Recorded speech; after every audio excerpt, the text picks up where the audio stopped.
All right, Chairman.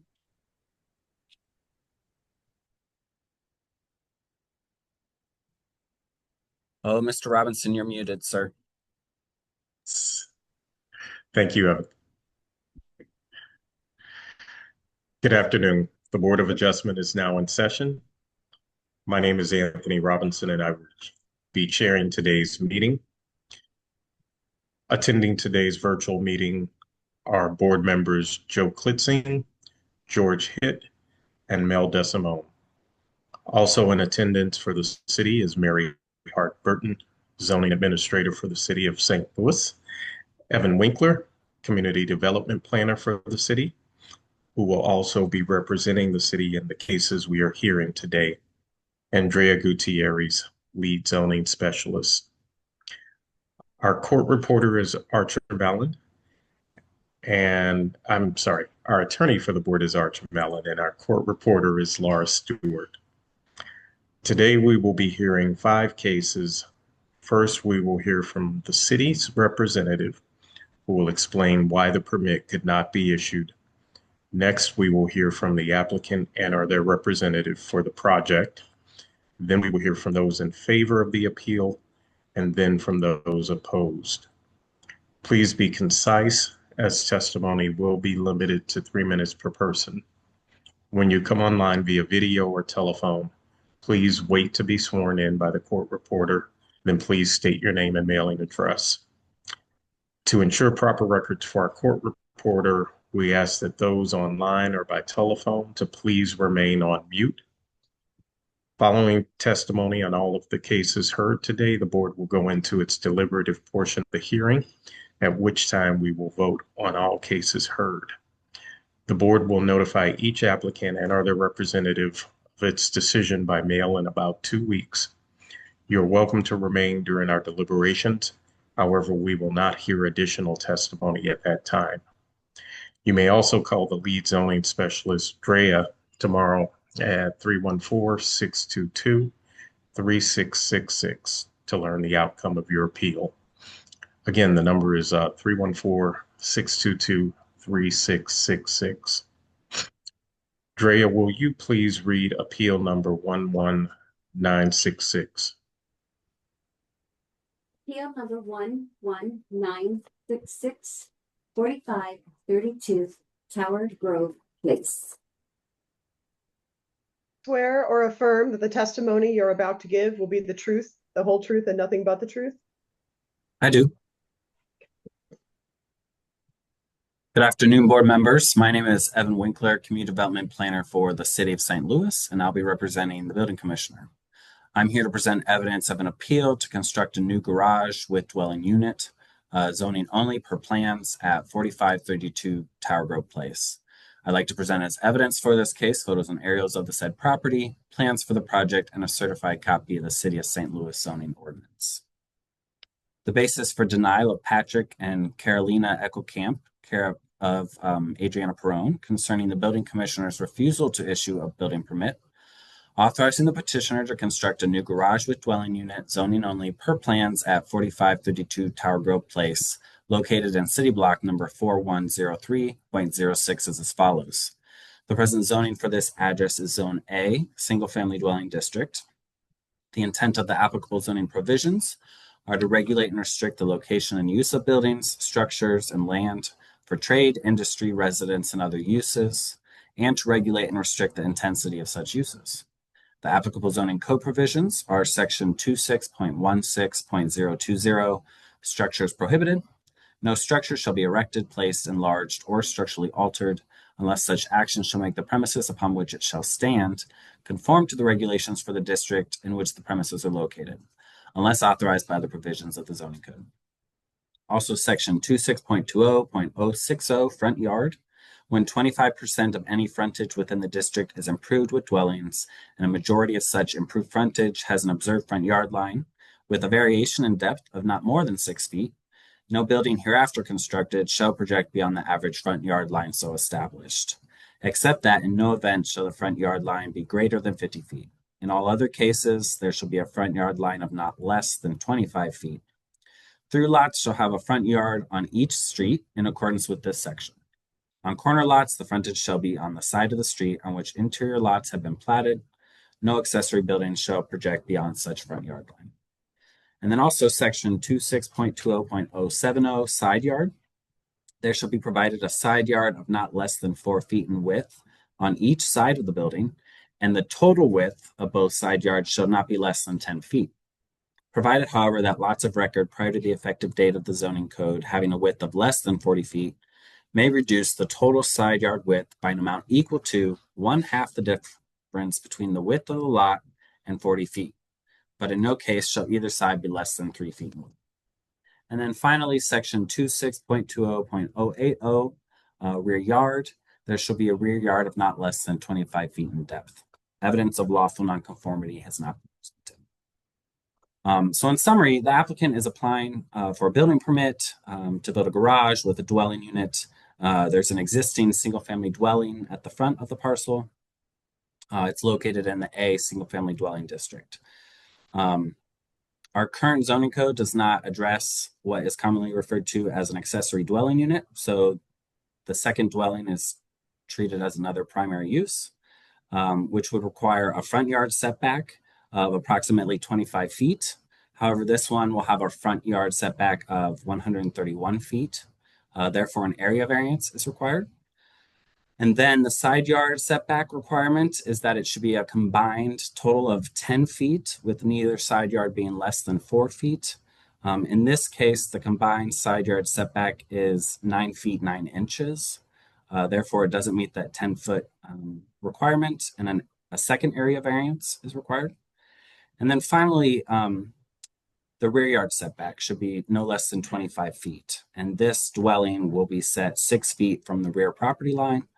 Therefore, a third area variance is required prior to approval. They are providing the necessary 1-to-1 off-street parking. The City of St. Louis Urban Design Agency states that there is no adopted neighborhood plan covering this area. However, the 2025 newly adopted strategic land use plan identifies this as a medium intensity neighborhood. This designation describes areas of the city that are primarily residential and that support a mix of housing types. One of the explicit goals of the strategic land use plan is to add density back into neighborhoods and encourage infill development, achieving that in part by encouraging more accessory dwelling units. Therefore, planning staff finds the request of appeal number 11966 is in keeping with the city's comprehensive plan. Are there any questions from the board?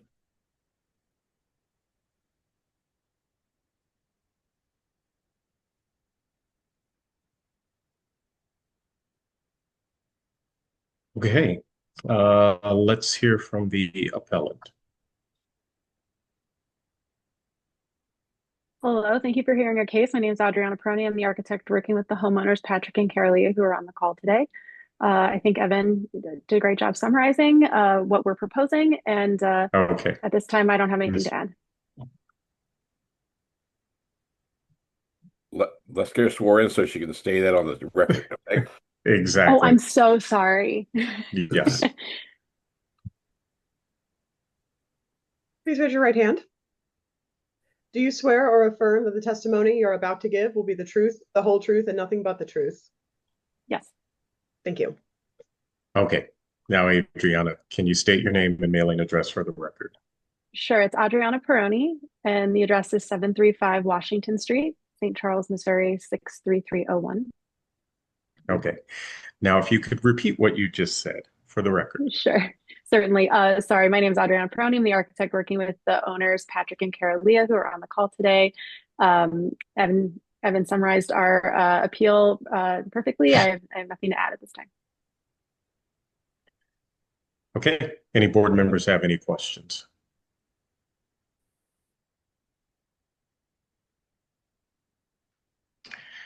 All right. Is there anyone here to testify in favor of this appeal?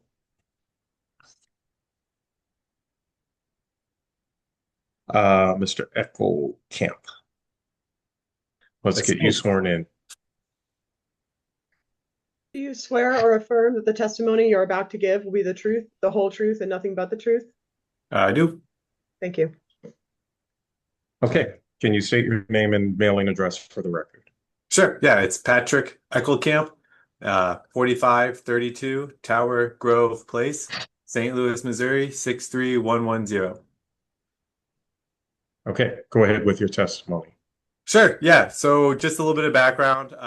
My wife and I are working on this project with Adriana, and we want to stay in the neighborhood. We have a 3-bedroom, 2-bath house. We have 2 small kids. This will allow us to have a proper guest bedroom for when the grandparents come to visit, and it will allow us to replace. I don't know if you guys got an aerial view of it, but it's kind of a funky situation. There's a carport that comes right off of the alley, and then you have to turn into the existing brick garage. The carport is well, it's seen better days. It leaks, it's rotting, and the garage itself is also has water issues, water intrusion, so you can't really store much in there. So this will allow us to add some needed space and get rid of some structures that are in need of repair or replacement. So happy to answer any questions. But again, I think everybody did a good job. So thank you. Any board members have any questions? Joe, if you are speaking, you are muted. Mr. Eckelkamp, you're not planning on putting this on the market for rental or anything like that, are you? No, we are not. We have 2 small kids in the house, and also I think the grandparents would not appreciate that. So no, it will not be for rent. And just to know, we do have the support of like a lot. I think they're in your packet, but a lot of our neighbors, including the immediately neighbors to the west and the east, and the neighborhood association and the alderman. So it's just going to be for personal use. Yeah, I read through the letters. Yep. Thank you. I just wanted to hear you say it. Yep, you got it. Any other board members?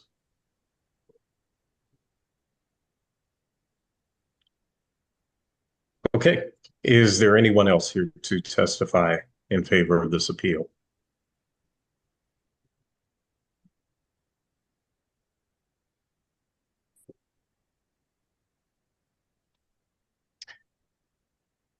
Okay, is there anyone here to testify in opposition of this appeal?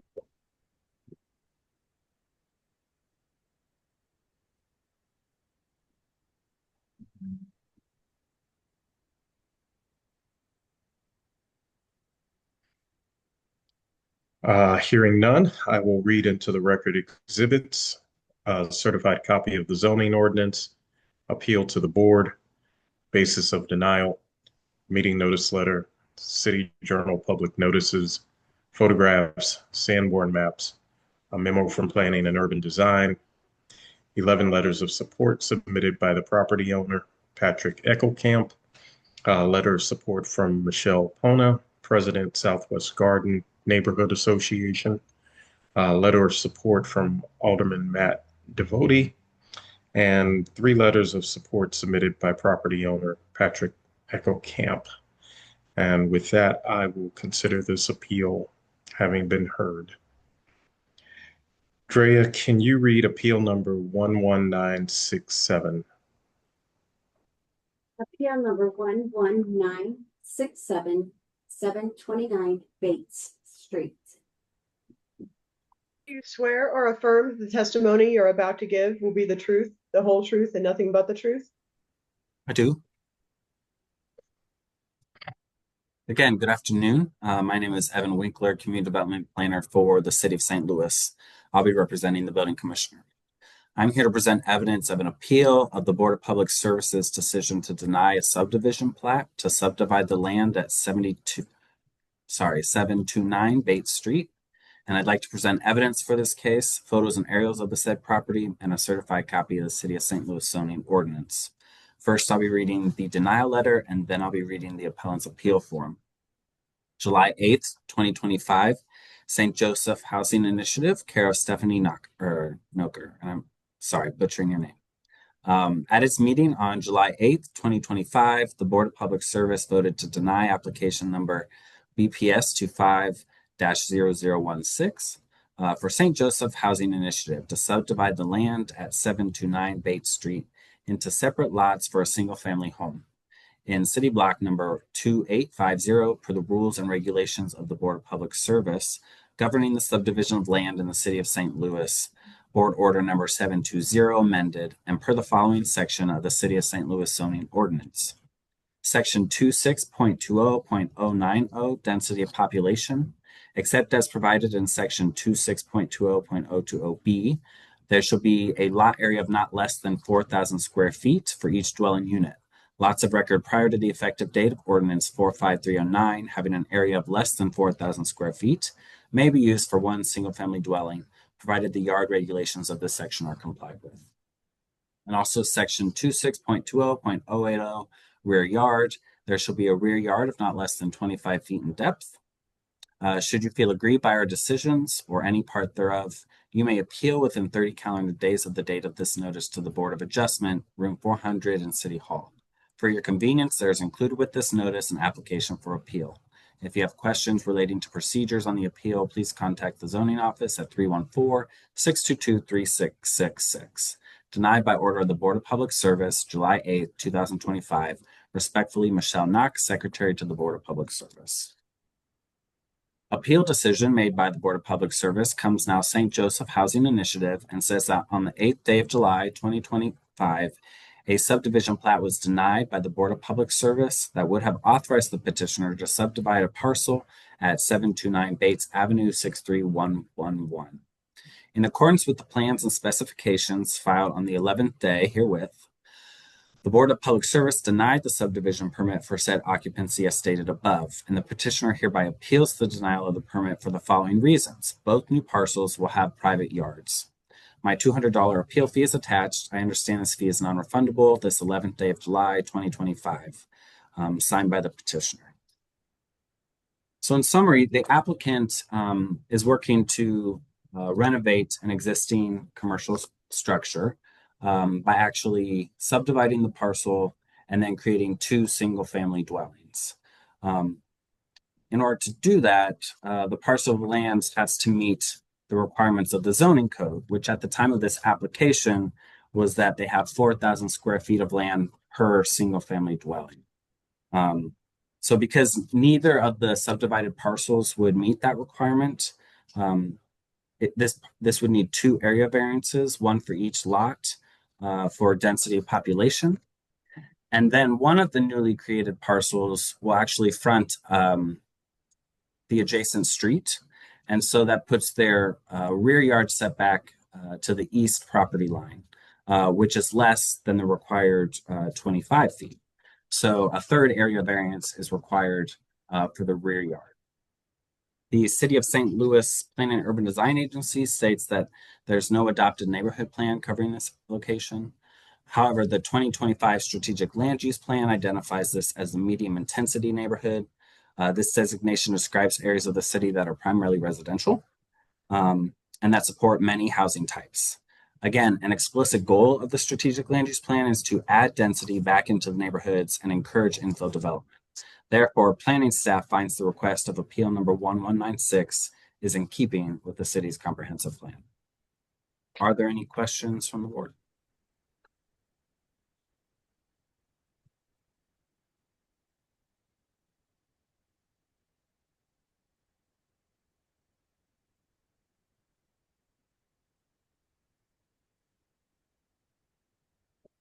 Okay, let's hear from the appellant. Ms. Noker.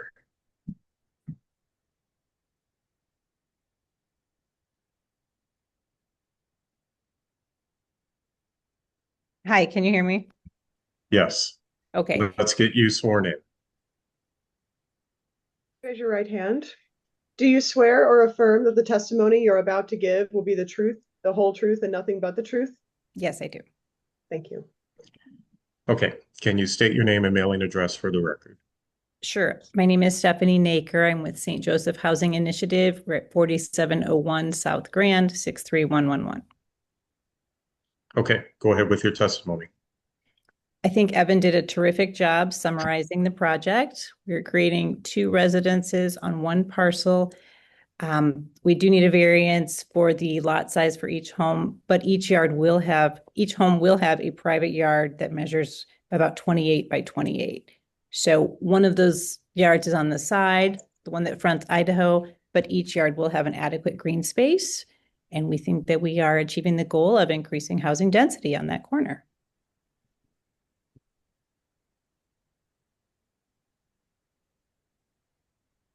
Okay, any board members have any questions?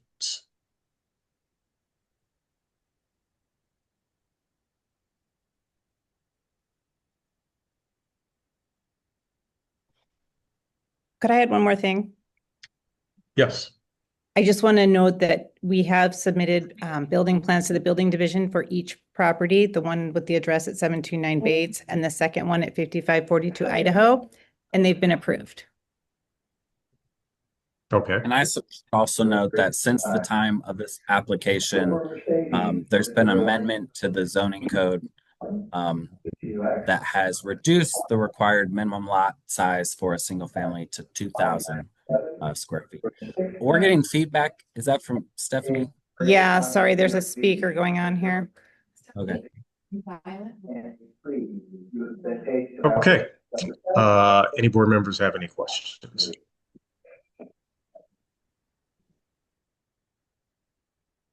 Thank you, Stephanie. Is there anyone here to testify in favor of this appeal?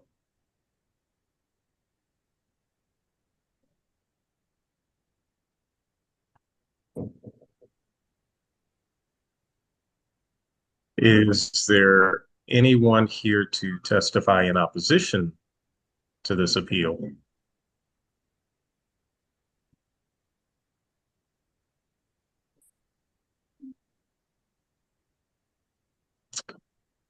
Okay, hearing none, I will read into the record exhibits, a certified copy of the zoning ordinance, appeal to the board, basis of denial based on the Board of Public Service denial, meeting notice letter, City Journal public notices, photographs, Sanborn maps, memo from Planning and Urban Design, post-rendering photos submitted by petitioner, and a copy of the BPS file. And with that, I will consider this appeal having been heard. Drea, can you read appeal number 11968? Appeal number 11968, 4439 West Pine Boulevard. Swear or affirm that the testimony you're about to give will be the truth, the whole truth, and nothing but the truth. I do. Again, my name is Evan Winkler, Community Development Planner for the City of St. Louis, and I'll be representing the Building Commissioner.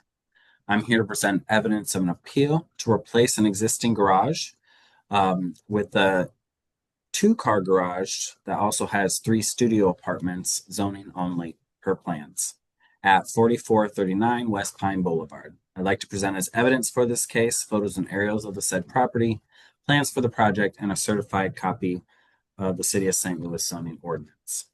The basis for denial of Alan Williams Chung concerning the building commissioner's refusal to issue a building permit authorizing the petitioner to replace a garage to a 2-car garage with 3 studio apartments per plan, zoning only, at 4439 West Pine Boulevard, located in city block number 3900.00 is as follows. The present zoning for this address is underlined Zone F, Neighborhood Commercial District, with the Central West End Form-Based District Overlay, Neighborhood General Type 2. The intent of the applicable zoning provisions are to fix reasonable standards to which buildings and structures shall conform, and the applicable zoning code provisions are ordinance number 69408. Evidence of lawful nonconformity has not been presented. In summary, the applicant is applying to essentially build a carriage house, or ADU, as is what's commonly referred to, that will have a 2-car garage and 3 dwelling units. Per the form-based district, carriage house is a type that is defined, and in the envelope standards, carriage houses are not a permitted building type. Therefore, a use variance is required per section 3.2-111. And then the development standards also define carriage houses, and this proposal does not meet the definition of a carriage house per section 4.1-31. Therefore, a second use variance is required. And then additionally, in the development standards, there's massing and articulation, which describes carriage houses as having 750 square feet minimum. Because each of these dwelling units will be less than that, approximately 300 to 350 square feet each, 3 area variances are required for the massing and articulation. The City of St. Louis Planning and Urban Design Agency states that this is in the Central Area West portion of the strategic land use plan. And this designation describes areas of the city that will be very walkable, bikeable, and transit friendly, with a mix of newer and older buildings and many types of housing, especially multi-unit buildings. Again, an explicit goal of the strategic land use plan is to add density back into the neighborhoods and encourage infill development, achieving that in part by encouraging more accessory dwelling units or carriage houses. Therefore, planning staff finds the request of appeal number 11968 is in keeping with the city's comprehensive plan. Are there any questions from the board?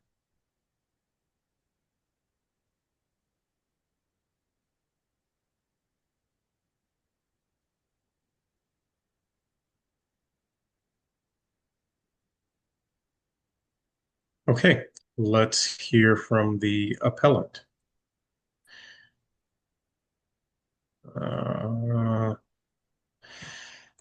Hi. Mr. Seekert, let's get you sworn in. Okay. Swear or affirm that the testimony you're about to give will be the truth, the whole truth, and nothing but the truth? Yes, I do. Thank you. Okay, can you state your name and mailing address for the record? My name is Scott Seekert. My address is 4366 Vista Avenue, St. Louis, Missouri, 63110. Okay, go ahead with your testimony. I'm the architect on the project, and I'm just here to answer any questions and also note that the alderperson did write a letter of support for the project. Okay. Board members, any questions?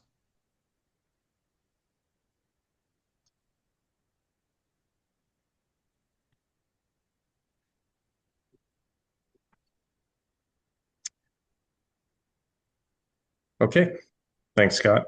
Thank you. Is there anyone here to testify in favor of this appeal?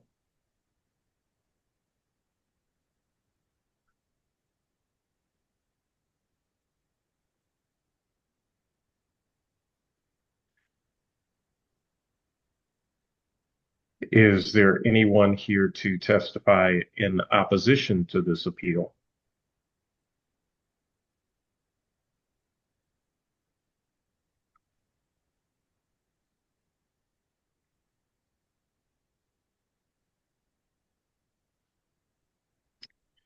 Hearing none, I will read into the record exhibits.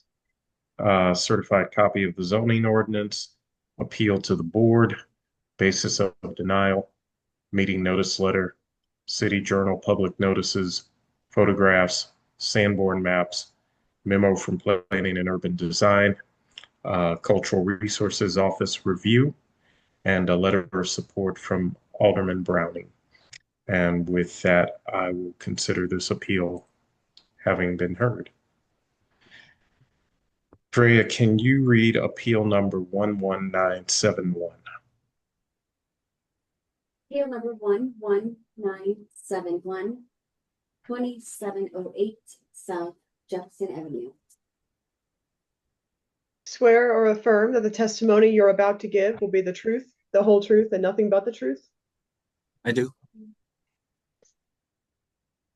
Again, my name is Evan Winkler, Community Development Planner for the City of St. Louis, and I'll be representing the Building Commissioner.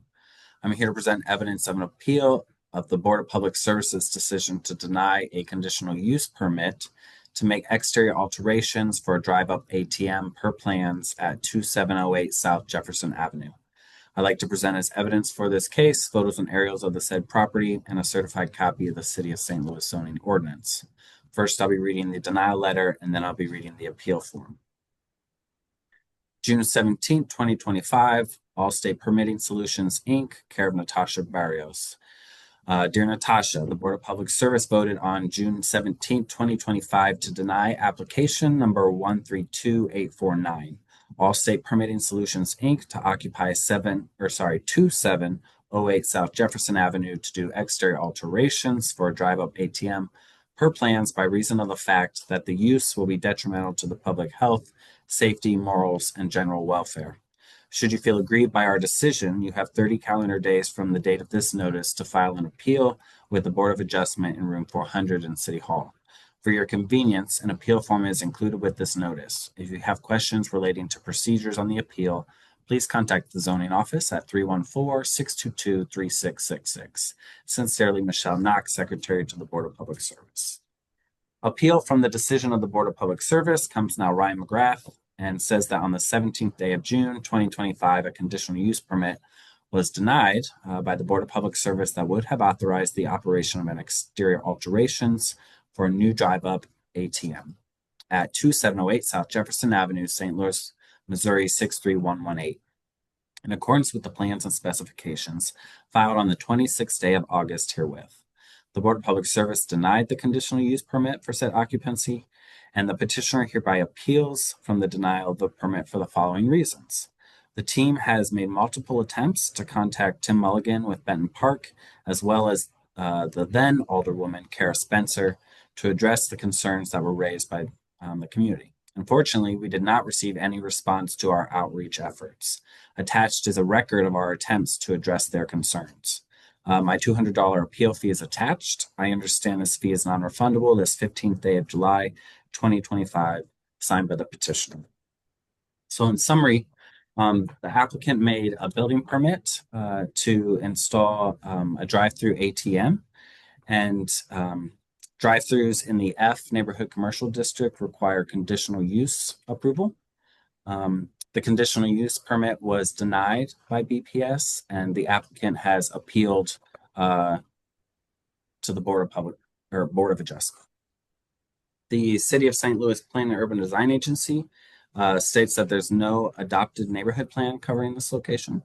Although it sits in the 2025 Strategic Land Use Plan as a medium intensity corridor, this designation describes areas of the city that are pedestrian focused and designed to accommodate people arriving via foot, bus, and bicycles.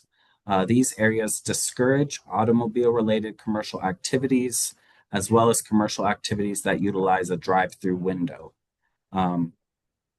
This would not be in keeping with the designation's intent of creating a pedestrian-oriented environment that discourages automobile-related activity.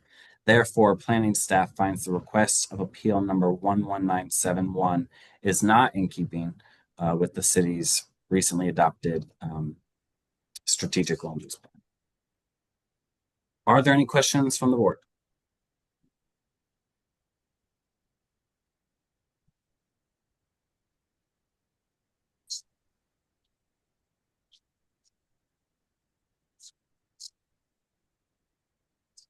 Okay, let's hear from the appellant. Good afternoon. Can you hear me? This is Matt Martinez with Little Diversified Architectural Consulting. Yes, Matt, let's get you sworn in.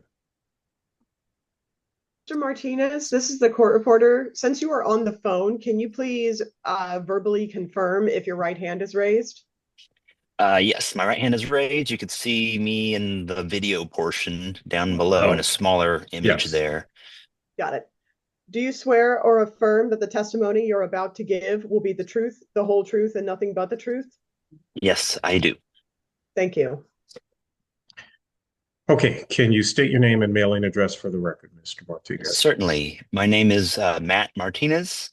Mailing address is 1300 Dove Street in Newport Beach, California, 92660.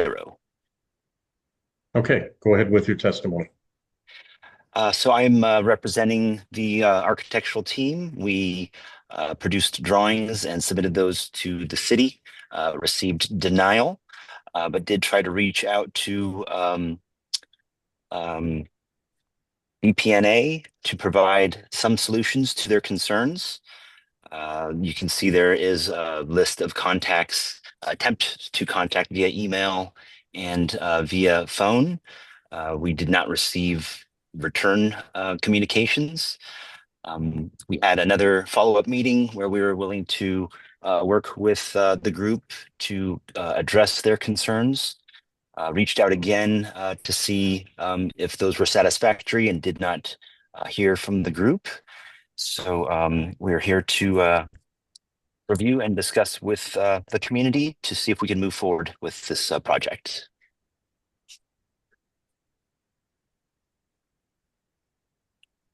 Okay. Any board members have any questions?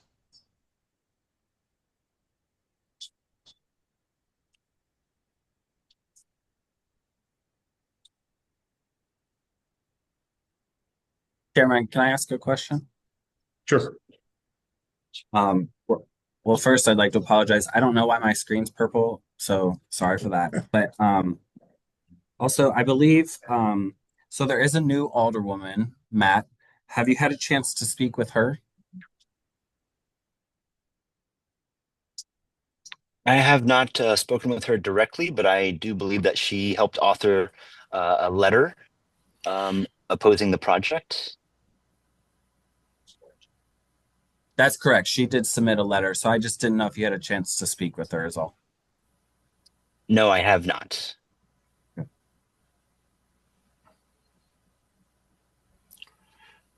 Okay. Any other board members have any questions? Can I interject something? Mr. Bean, you cannot. You would need to be sworn in to testify. So I'm not testifying. And Mr. Bean, we cannot Okay. take any statements. You can only testify, or I'll may- testify afterwards. Okay. Okay.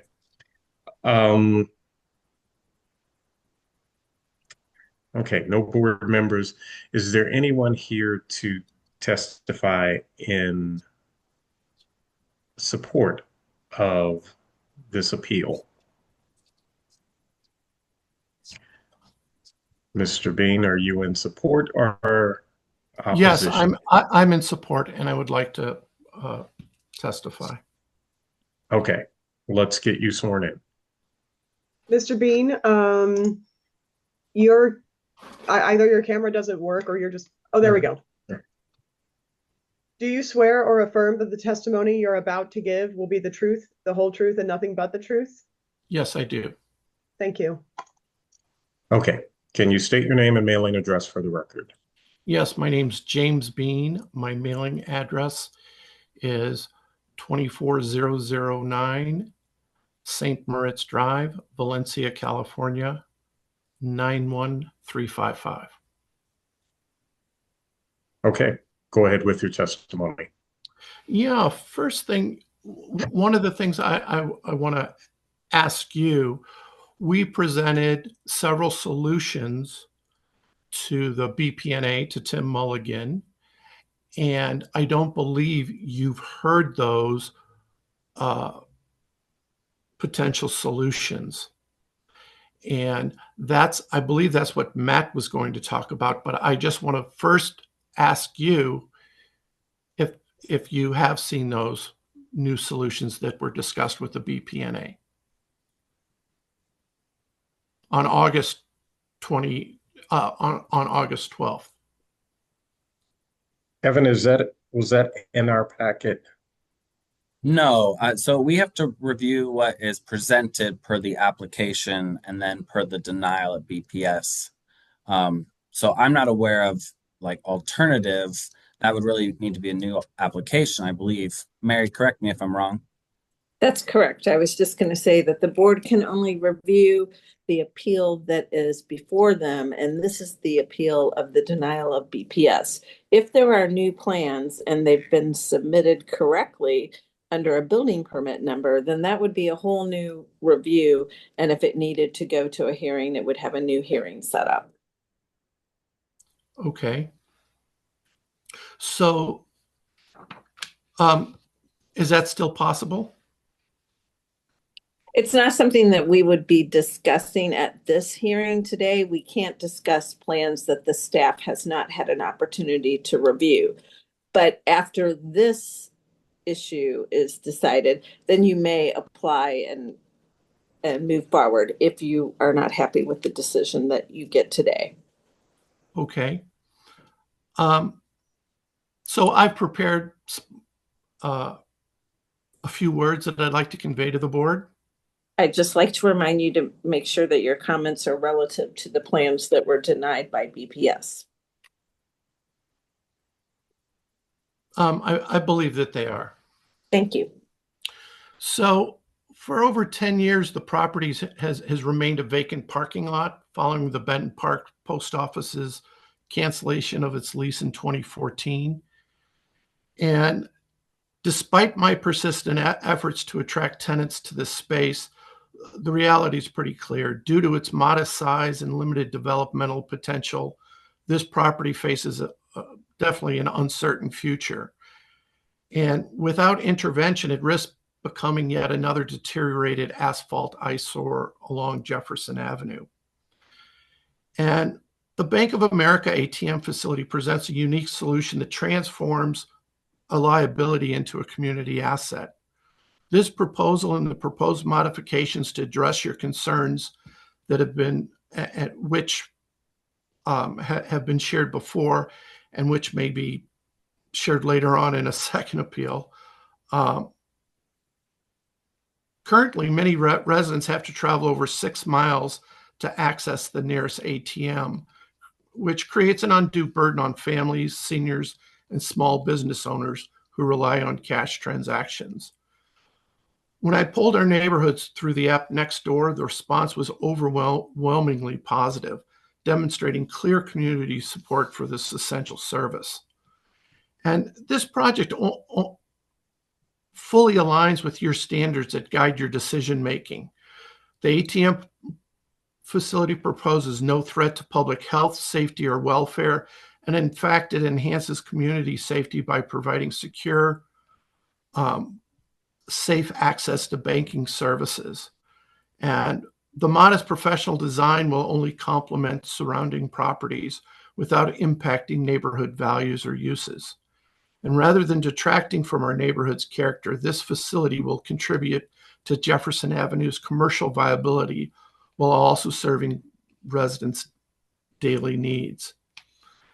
And the proposed use represents responsible development that represents our zoning requirements while maximizing the potential of an underutilized site. This isn't simply about installing an ATM facility.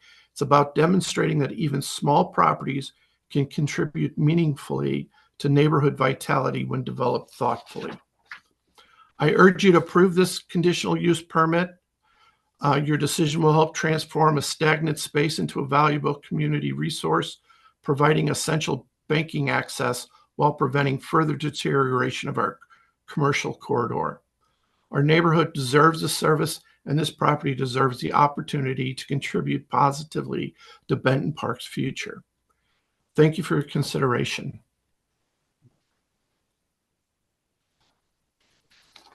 Okay, any board members have any questions for Mr. Bing? I have one. What is this connection to the property? Is he the owner of the property? Yes.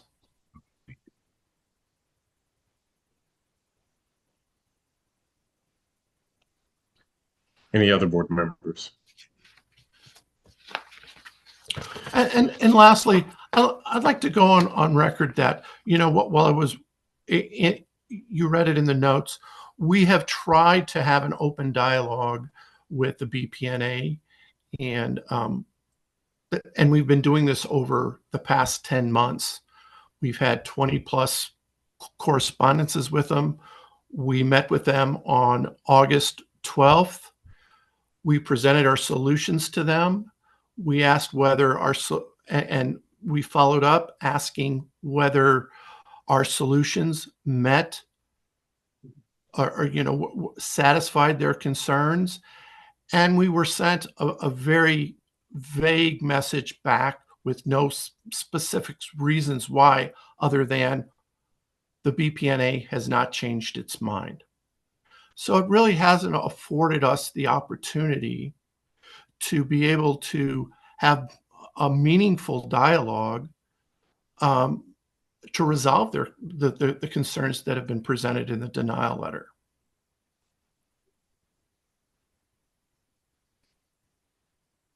Okay.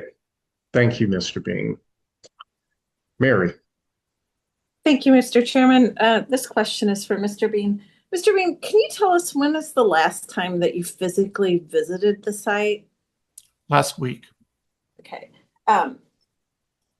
Because it is in a deteriorating condition, but I believe it's been in that condition for quite some time. What happened with the lease with the post office? Well, the post office was a sorting service. They moved their sorting services to another branch, and so they did not need the excess parking. And right now, and although they have a parking lot in the back, they just have citizens or users of the post office park on the street. Okay. And then I just want to correct one point of your testimony. You testified that there are no other ATM machines within 6 miles, I believe, of the site. But I want to make sure you're aware that there is an ATM machine towards Arsenal and Broadway, which I believe is probably less than a mile from your site. It's the Community Something Credit Union. And then also there is a Bank of America ATM downtown, which is less than 6 miles from your site. Oh, okay, I may have misspoke about the distance of the ATM. What I was referring to, what I meant was that Bank of America customers who don't want to pay outside fees for ATMs would have to travel that distance. And I would assume that the Bank of America downtown location is pretty close to 6 miles as well. I'm not sure. I don't know its exact address. I think if you MapQuest that, you'll find it different, but we're not here to argue about it. Okay. Thank you. Okay, sure. Okay. Any board members have any questions for Mr. Bean?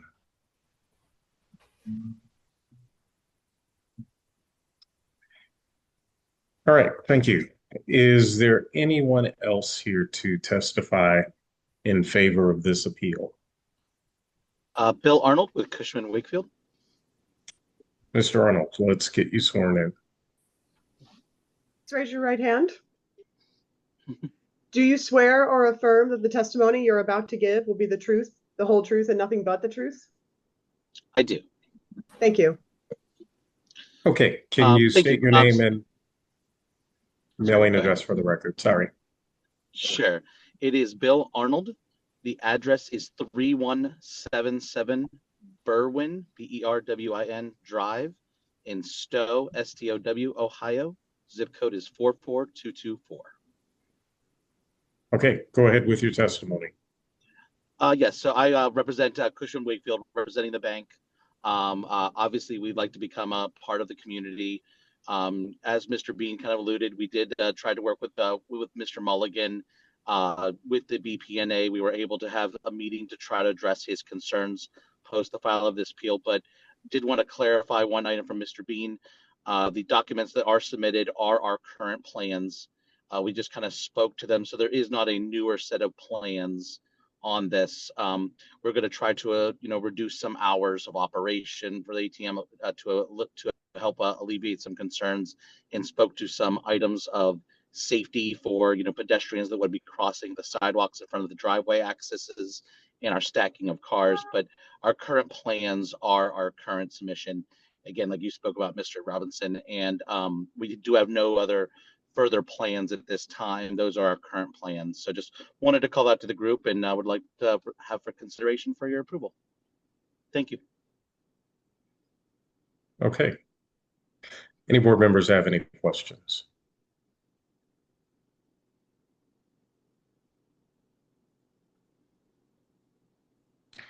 Thanks, Bill. Thank you. Is there anyone else here to testify in favor of this appeal?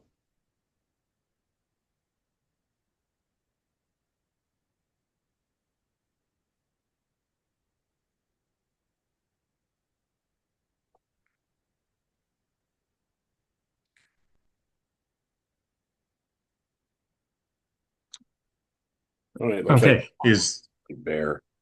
no, I believe that's for the next appeal, Mel.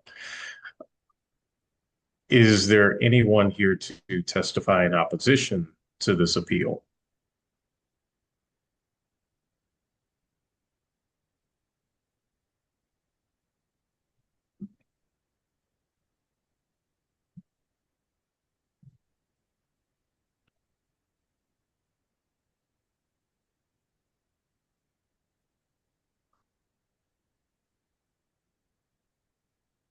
Okay, hearing none, I will read into the record exhibits. Certified copy of the zoning ordinance, appeal to the board, basis of denial based on the Board of Public Service denial, meeting notice letter, City Journal public notices, photographs, Sanborn maps, memo from Planning and Urban Design, letter of opposition from Alderwoman Cox Antwi, and a copy of the BPS file. And with that, I will consider this appeal having been heard. Drea, can you read appeal number 11949? Mr. Chairman? Yes. This is Jimmy Edwards. I'm an attorney. Prior to proceeding with appeal number 11949, on behalf of my client, I seek clarification, and I would like to make an objection with respect to this appeal.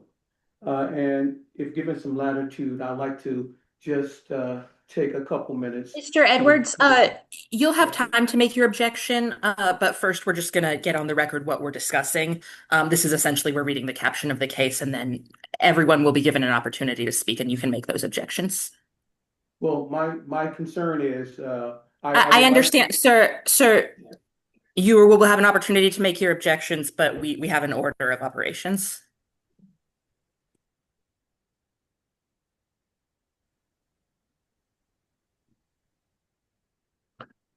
All right, Dre. Okay, Drea. Appeal number 11949, 4130 Park Avenue. Do you swear or affirm that the testimony you're about to give will be the truth, the whole truth, and nothing but the truth? I do. Good afternoon, board members. My name is Evan Winkler, Community Development Planner for the City of St. Louis, and I'll be representing the Building Commissioner. I'm here to present evidence of an appeal to do interior and exterior alterations to convert a warehouse to apartments with commercial artist studios per plan zoning only at 4130 Park Avenue. I'd like to present as evidence for this case, photos and aerials of the said property, plans for the project, and a certified copy of the City of St. Louis zoning ordinance. The basis for denial of Brent Crittenden concerning the building commissioner's refusal to issue a building permit, authorizing the petitioner to do interior and exterior alterations to convert a warehouse to apartments with commercial artist studios per plan zoning only at 4130 Park Avenue, and city block number 4968.00 is as follows. The present zoning for this address is Zone K, unrestricted district. The intent of the applicable zoning provisions are to prohibit locations and uses of buildings or structures and uses of land that are incompatible with the type of development plan for specified zoning districts in the city. The applicable zoning code provisions are section 26.16.010 uses prohibited. No structure or land shall be used for a use other than those permitted in the district on which such premises are located, unless such use is permitted by other provisions of the zoning code. Also, section 26.16.020 structures prohibited. No structure shall be erected, placed, enlarged, or structurally altered unless such action shall make the premises upon which it shall stand conform to the regulations for the district in which the premises are located, unless authorized by the provisions of the zoning code. Also, section 26.16.080E1, off-street parking and loading requirements. All parking required in any dwelling district, unless otherwise stated in the district regulations, shall be located in the main building and accessory building on the lot occupied by the main building, or except in the A, single-family dwelling district, and the B, two-family dwelling district, on an alternative site, provided the following conditions are met. Condition number 1 is required off-street parking in any dwelling district may be provided as a conditional use on property other than that occupied by the main building, provided that the property in which the parking is located is in the same possession, either by deed, by easement, or a long-term lease, which has a life or term equal to or exceeding the life of the building occupied by the principal use, and in no case less than 99 years. And further, provided that parking will be located in an equally or less restricted zoning district. Proof of such deed, easement, or long-term lease, including covenants which bind the owner and his heirs or assigns to maintain the required number of off-street parking spaces during the existence of the principal use, shall be required and filed with the zoning administrator and the city assessor's office. At any time that the main building is rendered useless, or if an alternative site, which is just as suitable for off-street parking, becomes available, the zoning administrator may allow the rescission of the covenant or long-term lease. Also, section 26.60.020 use regulations. In the unrestricted district, buildings and premises may be used for any purpose whatsoever not in conflict with any ordinance of the city regulating nuisances, or section 26.60.025, or is not a wireless facility, provided that motor fuel pumping stations shall meet the site requirements specified in section 263.40.027, and carry out restaurants that sell to customers in cars or consume the sold products in cars parked on the carry out restaurant premises, or sell products through a sales window to customers who are in cars for immediate consumption by customers, either on or off the premises, shall meet the site requirements specified in section 26.40.026B1 or 2 as appropriate. Provided, however, that no building shall be hereafter erected, nor shall any existing building be converted, reconstructed, or structurally altered for dwelling purposes, including boarding houses, dormitories, homeless shelters, and room houses. And then finally, section 26.60.030, which takes you to 26.20.030, parking and loading regulations, parking for multiple dwellings. Dwellings shall provide space in the main building, in an accessory building, or on the lot occupied by the main building, sufficient to accommodate one motor car for each dwelling unit. Evidence of lawful nonconformity has not been presented. So in summary, the applicant is applying for a building permit to renovate an existing 4-story structure, to create a mixed-use building that will have 73 dwelling units, as well as artist studios and parking. In the K district, no building can be erected, nor existing building converted, reconstructed, or structurally altered for dwelling purposes. Therefore, a use variance is required to convert this into mixed use. Also, since the parking regulations are the same as those of the prior zones, A through J, an area variance is required for not providing the necessary one-to-one parking required on site for 73 dwelling units. There will be 34 off-street parking spaces provided on site. Therefore, an area variance is required for parking. However, the applicant is providing an additional 41 parking spaces across the street which can be approved as a conditional use for providing parking at an ulterior site. So I will note that a previous similar proposal received a variance and conditional approval by the board per appeal number 11566. However, that one only had 64 dwelling units. So this application is an expansion beyond the previous variance that was granted. Therefore, a new variance would be required prior to approval. The City of St. Louis Planning and Urban Design Agency states that this does not fall within a neighborhood plan. However, the 2025 Strategic Land Use Plan calls this a flex industrial area. This designation describes areas of the city that are currently or formerly industrial, especially areas of lower intensity industrial and commercial uses near or adjacent to residential neighborhoods. These areas may continue to be used for light industrial or may transition from industrial to a mix of uses, which includes residential uses. The site is an ideal candidate for a mix of uses, which includes residential. The site is nearby to other residential areas, and the proposed artist studio spaces will complement some of the existing uses along Park Avenue. Therefore, planning staff finds the request of appeal number 11949 is in keeping with the city's comprehensive plan. Are there any questions from the board?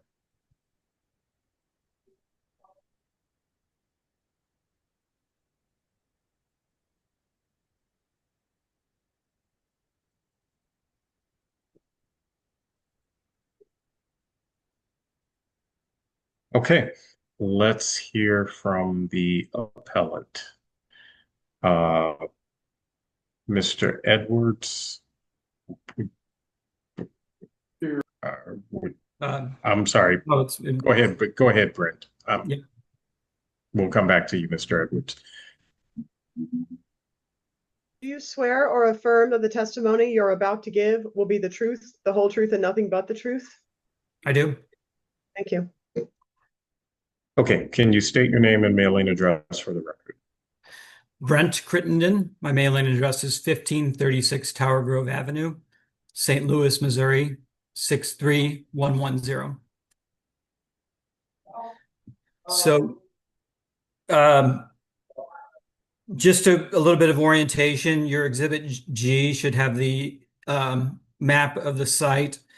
The lot that Evan mentioned for our parking is 4145 Park, directly across the street. So if you needed some orientation around the adjacency of the lot, you can turn to Exhibit G to see that. A little background on the property. It's been vacant since 2008, since the previous tenant, Springer Mattress, ceased businesses during the 08 recession.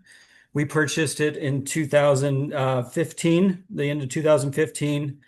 After it had been on the market, listed from about 2008, and not purchased during that time. Also, as Evan mentioned, we do have a variance for 64. A reason for this change has to do with some changes to the scoring system with the state historic preservation tax credit system, which I'll mention a little bit later.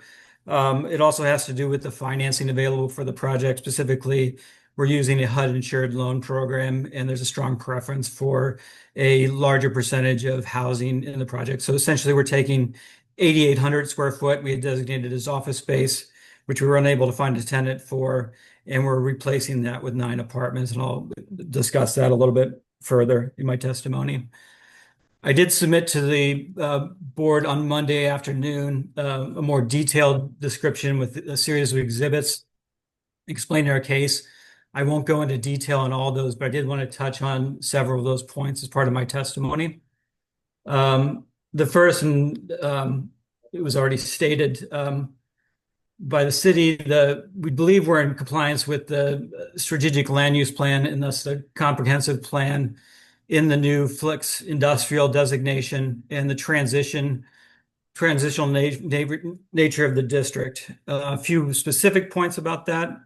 The placement of our parking lot, as I noted before, does give us a buffer between the true core industrial district to the north. So it gives us a sufficient buffer space to the north. And then within the district, there's already been some changes of use that would be more sympathetic to our use. In particular, City Garden Montessori recently constructed a new school. The playground space and parking lot, hybrid parking lot playground space is approximately 100 foot from the back door and open area space of this property. So almost immediately adjacent to the property. And then I'd also like to point out that about 3 blocks to the west of here, the Woodward and Tiernan development, which is a multifamily development, is also in a flex industrial space. And that's been a successful development now for several years.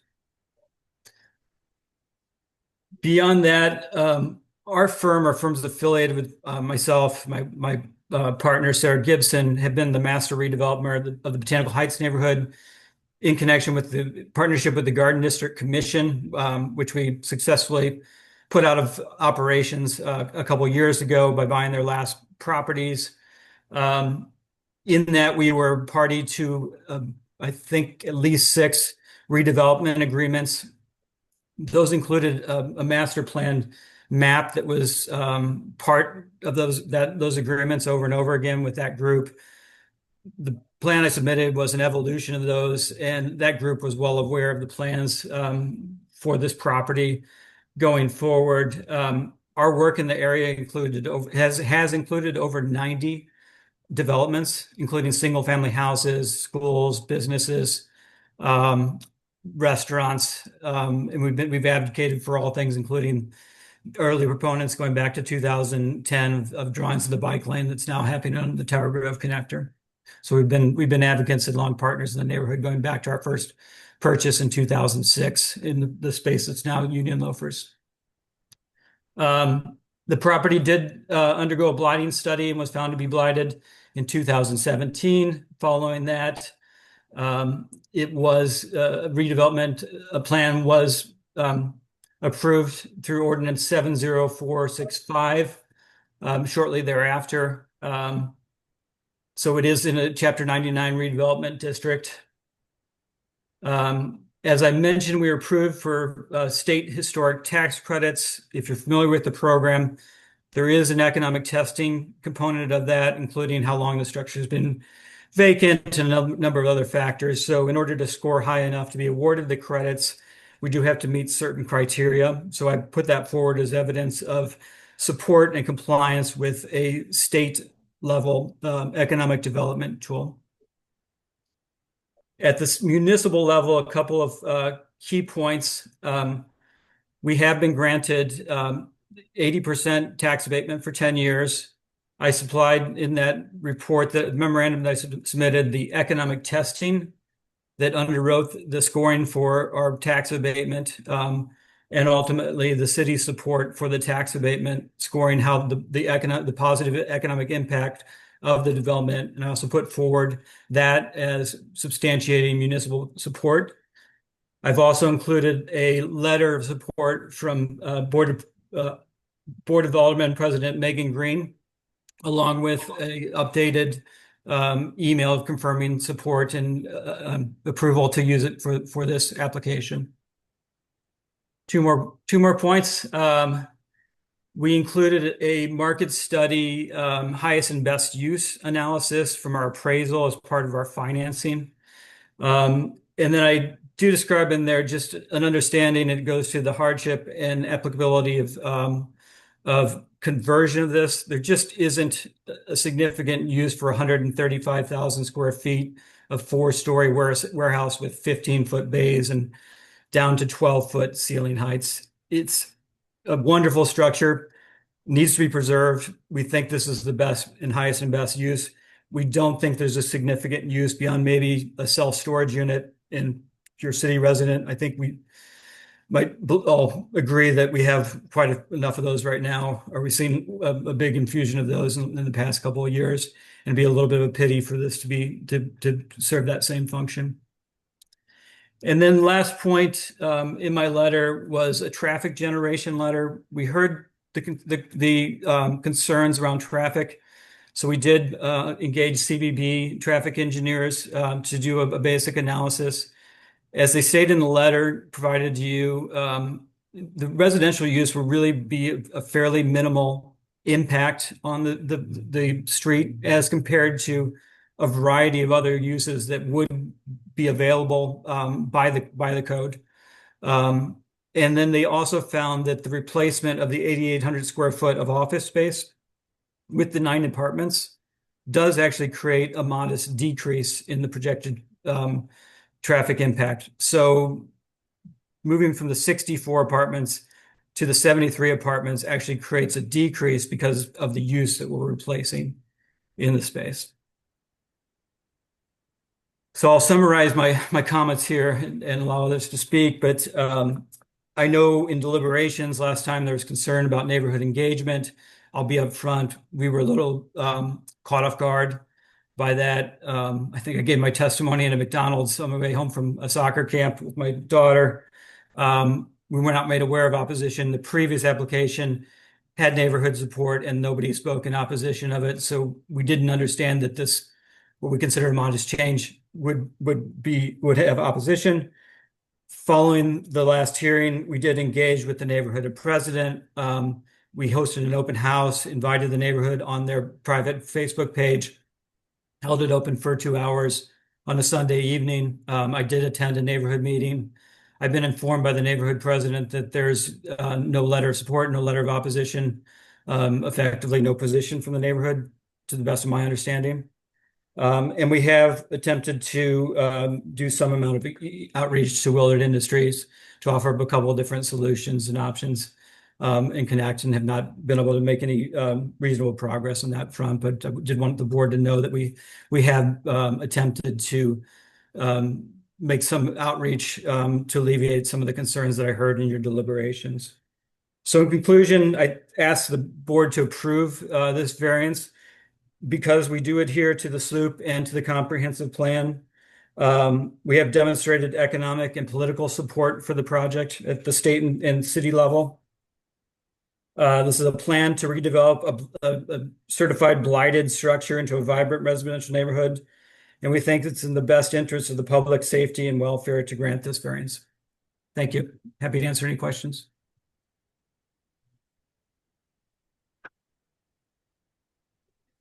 Any questions from the board?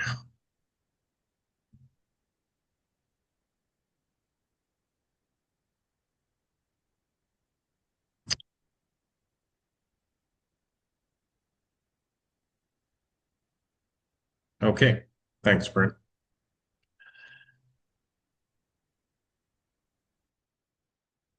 Is there anyone here to testify in favor of this appeal? Mr. Chairman. I'm sorry. Yes, Archer. Just if I can interject, just because the exhibits were referenced, I just want to remind the board that the exhibits that were not sent today were sent in your July 9th email. So if you hadn't pulled them up already, that's where they are. Got it. Mr. Chairman. Yes. My name's Brian Beck. I do represent the applicant, but I did want to speak, if possible, separately. Yes, let's get you sworn in. Please raise your right hand. Do you swear or affirm that the testimony you're about to give will be the truth, the whole truth, and nothing but the truth? I do. Thank you. Okay, can you state your name and mailing address for the record? Yes, my name is Brian Beck, Rosenblum Goldenhirsch, 7733 Forsyth Boulevard, Suite 400, St. Louis, Missouri, 63105. Okay, go ahead with your testimony. I think we just heard Mr. Crittenden make a very compelling presentation and comprehensive presentation. I just wanted to highlight one point from a legal perspective to put it into the record. He mentioned ordinance number 70465 has been adopted by the Board of Aldermen of the City of St. Louis and signed into law by the mayor.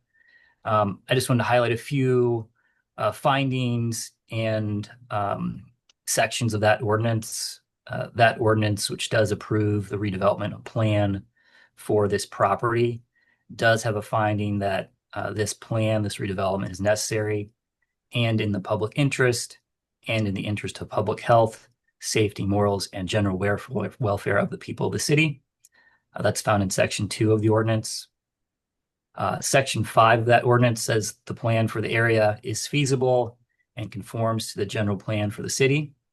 Another direct finding by the Board of Aldermen.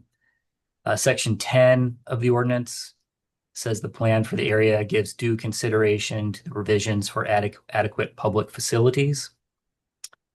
And then Section 11 of that ordinance, the Board of Aldermen requests, requests the various office officials, departments, boards, and agencies of the city, which have administrative responsibilities, likewise to cooperate to such end and to execute their respective functions and powers in a manner consistent with this plan. So you have there a direct request from the Board of Aldermen in this law signed by the mayor to facilitate the applicant's plan for this property. So I think those are in your packet of submission from Mr. Crittenden, but I did want to read those into the record. So that concludes my testimony.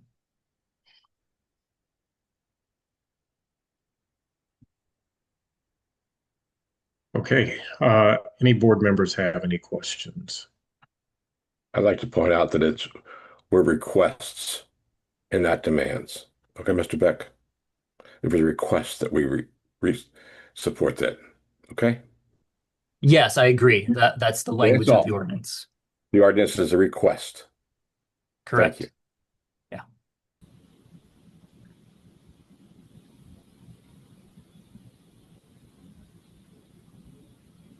Okay, any other board members?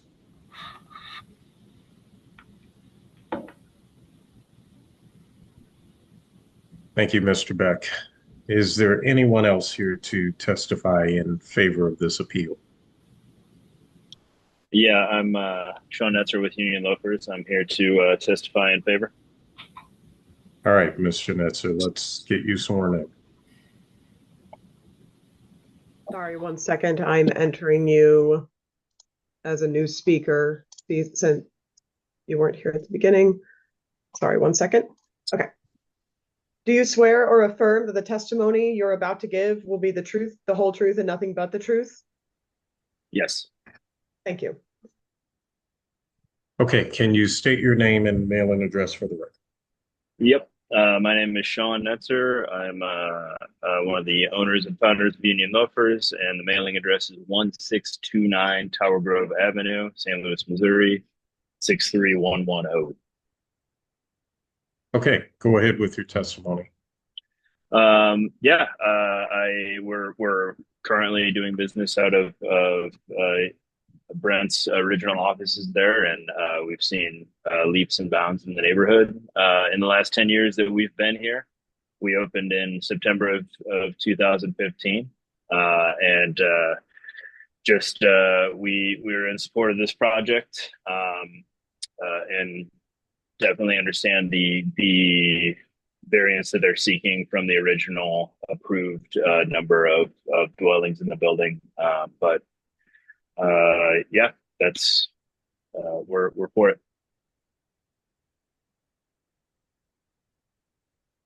And happy to answer any questions or any remarks on the neighborhood in the last and development of the last 10 years. Board members, any questions?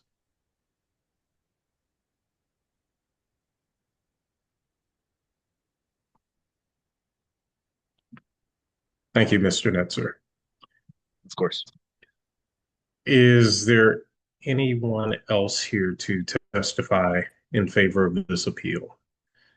Mr. Will, you are muted. If you could unmute yourself, and then we will get you sworn in. Thank you, sir. Yes, I'm available, and I'd like to advocate for the project. Please raise your right hand. Do you swear or affirm that the testimony you're about to give will be the truth, the whole truth, and nothing but the truth? Yes, I do. Thank you. Okay, Mr. Will, can you state your name and mailing address for the record? Chris Will, 7800 Forsyth Boulevard, Suite 700. That's Clayton, Missouri, 63105. Okay, go ahead with your testimony. So I'm with Gershman Investment Corp. We are a HUD lender, FHA insurance lender here in St. Louis. We also operate nationally. We are in the top 10 HUD lenders in the country, and we see quite a few urban infill multifamily projects that are applying for FHA financing. And I wanted to just provide the remarks regarding the environmental review that's taken place for the proposed project. As you are probably aware, HUD has some of the strictest, most rigorous environmental standards that they require the applicants for their loan programs comply with. And our underwriting of the environmental reports, which are complete and ready for HUD review, are that everything is compliant with the proposal. That includes any remediation that's required specific to lead-based paint, asbestos removal, soil contamination, exterior and interior noise reduction. All of this is being mitigated with the proposal. And we, like I said, we have completed our review. So it is ready for HUD to accept, and we will seek their approval with the plans that we've provided. Again, our familiarity with this product type is that urban infill has these challenges associated with it, and this is just part of the deal when you're doing urban infill and trying to, reuse these buildings and turn them into multifamily.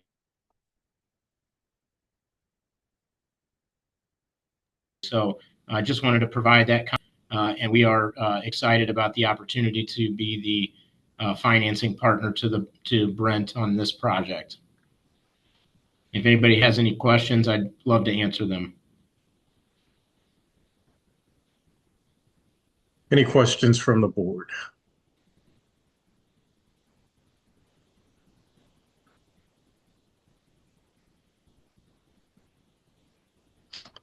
Thank you, Mr. Will. Thank you. Is there anyone else here to testify in favor of this appeal? Hi, I wasn't here at the beginning of the meeting. My name's Tess Siebels, and I wanted to testify in support of this. Okay, Ms. Siebels, let's get you sworn in. Okay. Okay, just 1 second. I'm getting you entered. Okay.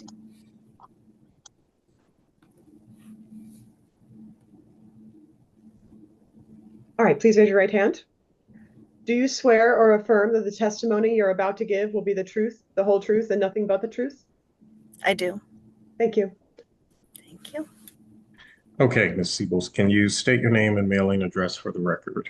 Sure. My name is Tess Siebels, and my mailing address is 4172 Folsom Avenue, St. Louis, Missouri, 63110.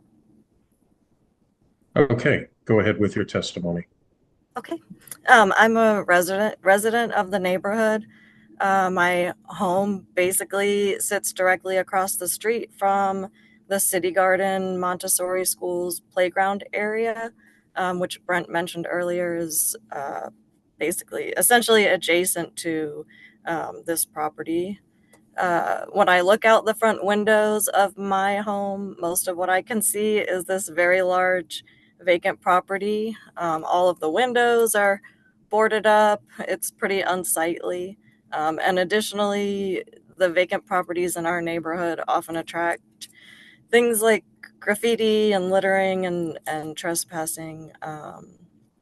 So it can certainly pose some safety hazards. And again, as it's been mentioned, the back of this property is adjacent to the City Garden, one of the City Garden school buildings. From my perspective, the proposed use of this 4140 Park building would certainly be a welcome addition to the area. Just to have the building put to some use and have residents living in it and maintaining it and contributing to the vibrancy of our neighborhood. So I just wanted to provide my statement of support to the proposed use of this building. Okay, any board members have any questions?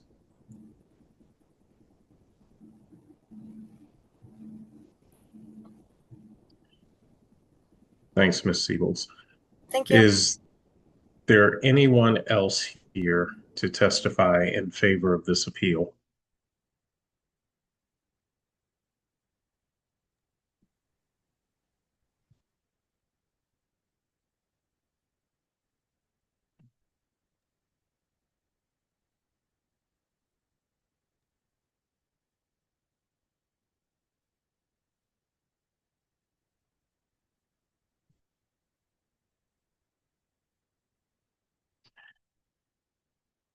Okay, is there anyone here to testify in opposition to this appeal?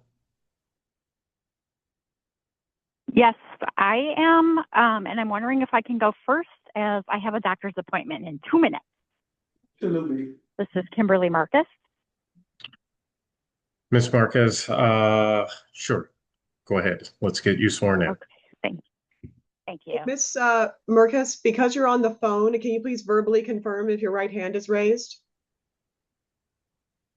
I verbally confirm that it is raised.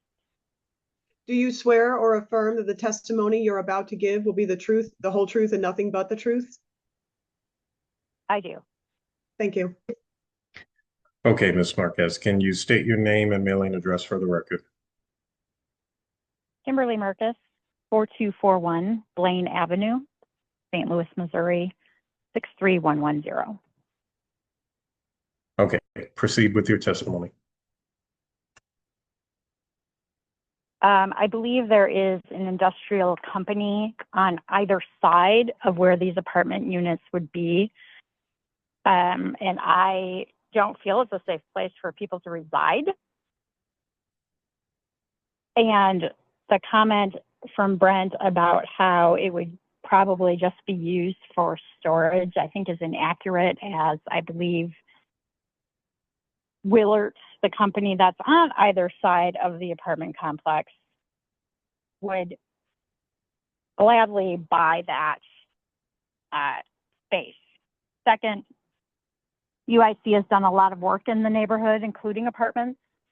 On our Facebook page, there was a picture shared from a renter's unit where her sink would fill up with a neighbor's dirty laundry water. Unfortunately, there's been a lot of shoddy workmanship. I own a UIC house, and I just don't feel like UIC, now Bush Construction, is a good fit for this project. Thank you. Any board members have any questions?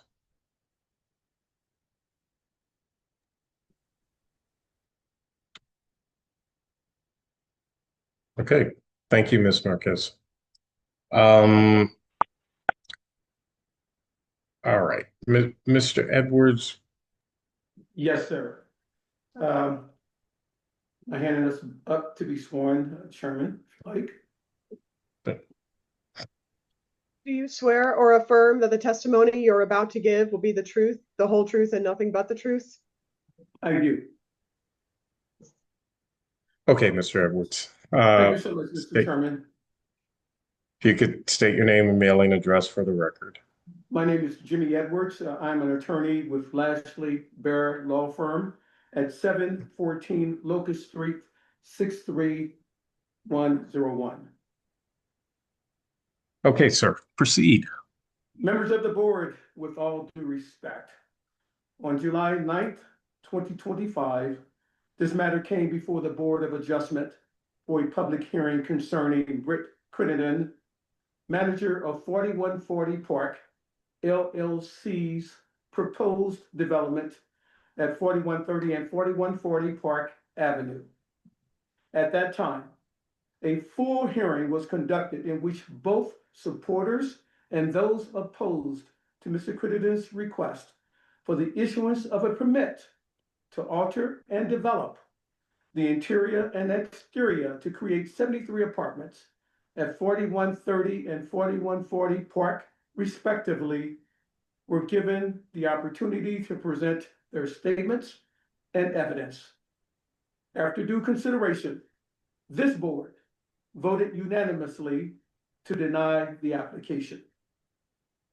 Recently, my client became aware, my client being Willard Home Products, through a notice posted on the subject property at 4130 Park Avenue, that this matter was rescheduled for a hearing on what appears to be the exact same application.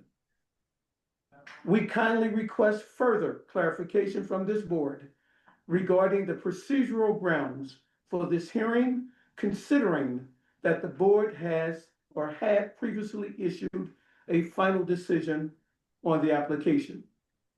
It is my understanding that under Missouri statutes and the applicable city ordinances, the proper remedy for an aggrieved party following denial is by way of an appeal to the circuit court, rather than reconsideration by the same board. We ask for your guidance as to the reasons this matter is again before this board and whether the appropriate procedures are being observed. We certainly respect the board's authority. At the same time, we request the board to carefully consider whether rehearing the same application after a full hearing and unanimous vote may raise concerns about fairness, consistency, and finality in the board's process. We respectfully request that the scope of this proceedings be clearly defined on this record so that all parties understand the basis on which the matter is being heard. Thank you, Chairman Robinson, for the opportunity to make this record. Thank you, Mr. Edwards. At this point, I'm going to briefly defer to our attorney, who can explain how we have arrived here today. Yes, your request has been noted, and the board will certainly provide in its reasoning. However, I would just draw your attention to, and the board's attention to exhibit. I apologize.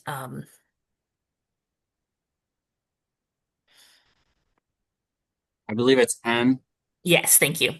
And that spells out the request that the board based its decision to rehear on.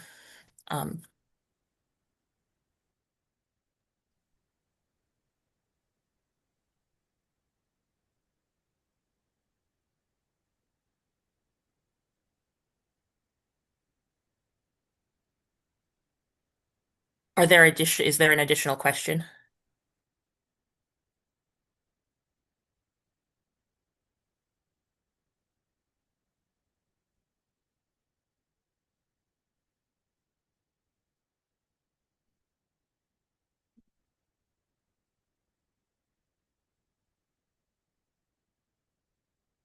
We will allow counsel a few minutes to review.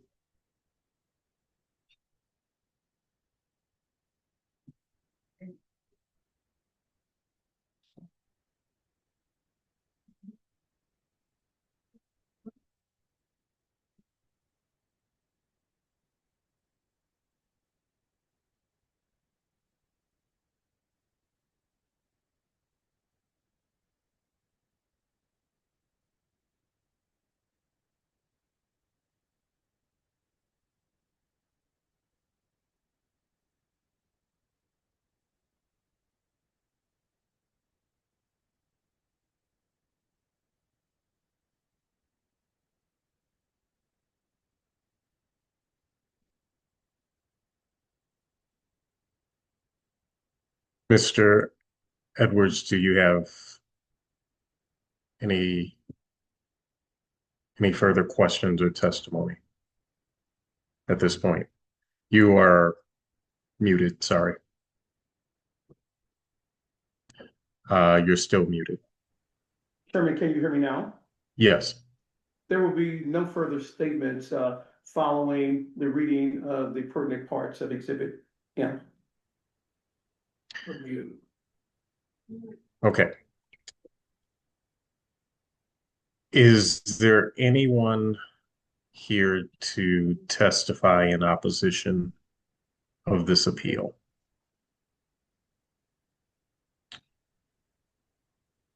Ms. Eckelkamp, let's get you sworn in. Do you swear or affirm that the testimony you're about to give will be the truth, the whole truth, and nothing but the truth? I do. Thank you. Can you state your name and mailing address for the record? Sure. It's Kate Eckelkamp. The address is 4203 McCree Avenue, St. Louis, Missouri, 63110. Okay, go ahead with your testimony. Yes, good afternoon. While I do work for the city as a neighborhood improvement specialist, I want to be clear that I'm here testifying today as a resident of Botanical Heights. I also previously served as president of the Botanical Heights Neighborhood Association. And in that role, I heard from many residents who purchased homes built by Brandt Crittenden Company, the UIC.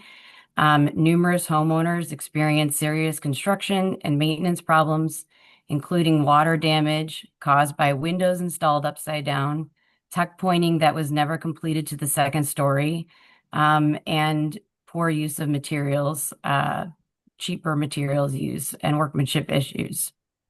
I can also share my own experience. I have a home also built by UIC. And in my own home, we discovered water damage when replacing windows and found that an entire side of the window had never been fully caulked. When I worked at Lafayette Prep Academy, I witnessed where they constructed a gymnasium. I witnessed construction problems firsthand, where water had causing significant damage to furniture and books. Everything had to be sent out for mold remediation, and outside walls were not insulated and had to be redone. The date of completion pushed back several months, and when all was finalized, there were still leaking issues. Additionally, there are several four-unit buildings rehabbed by UIC. There's one currently that is next door to me that had to be sent a letter from forestry for not taking care of, not mowing the grass. There are gutters that are leaking. We have a lot of sewer issues with some of these 4 units that have been posted to our Facebook page, on the Botanical Heights Facebook page. And it demonstrates a trouble pattern of poor work quality and lack of follow through on projects. And I also want to point out that the ordinance 70465, which is from 2017, that I would feel that it would be very disingenuous and to mislead that it would be passed in today. There was very little community engagement that happened during that time, and at the last neighborhood meeting that we had for this particular hearing, yes, the neighborhood, to say that they didn't have a position, I feel is again also disingenuous, because there were over 20 people that have voted against it in support. So I would say that the neighborhood does not support this at all. Based on these direct experiences and many concerns that I've heard from other residents, I believe allowing a proposed conversion for the 4130 Park Avenue into apartments and artist studios, it will only create additional long-term problems for the tenants and the community. And for these reasons, I respectfully urge you to deny this appeal.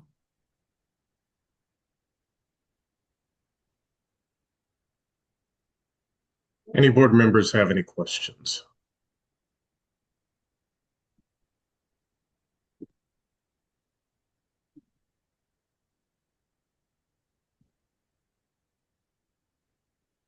Thank you, Ms. Eckelkamp.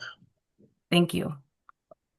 Uh, is there anyone else here to testify in opposition to this appeal? Ms. Sue, let's get you sworn in. You swear or affirm that the testimony you're about to give will be the truth, the whole truth, and nothing but the truth? I do. Thank you. Can you state your name and mailing address for the record? My name is Constance Sue. Address is 4226 Blaine, St. Louis, Missouri 63110. Proceed with your testimony. Good afternoon, and thank you for taking the time to listen to our testimony. My name is Constance Sue, and I've been a resident and homeowner in the Botanical Heights neighborhood since 2020, and previously served on the board for the Botanical Heights Neighborhood Association. At our August general meeting, the association voted not to issue a letter of support for the proposed 4140 Park development. While a formal vote of opposition was not taken, I wanted to be present today to share testimony reflecting the concerns voiced by residents who overwhelmingly expressed opposition not just to the request for additional units, but to the development as a whole.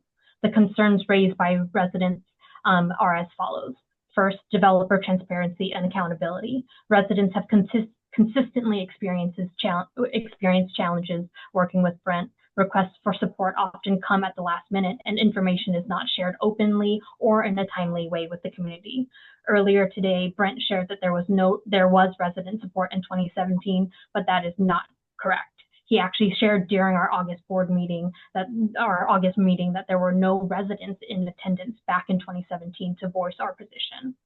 The quality of construction is a consistent thing that has come up.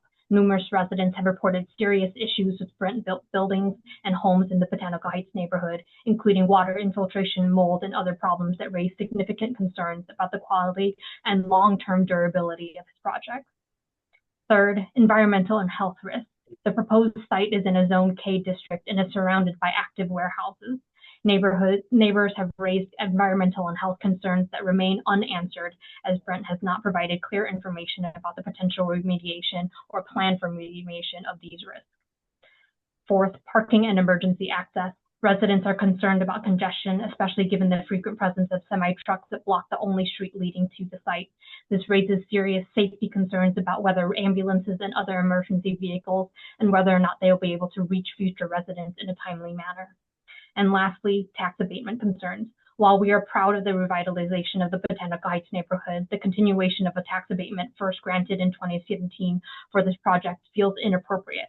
In a neighborhood that has already seen significant reinvestment, further abatement comes at the expense of the city's entire tax base, the schools and the services the city can provide, costs our community and our children will bear for years to come. I thank you for your time and listening to the testimony. Thank you so much. Any board members have any questions?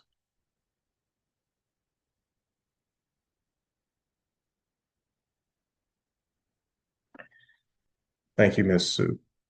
Is there anyone else here to testify in opposition to this appeal? Alderwoman. Hi, I'm trying to lower my hand. Hello. Hi, let's get you sworn in. Mhm.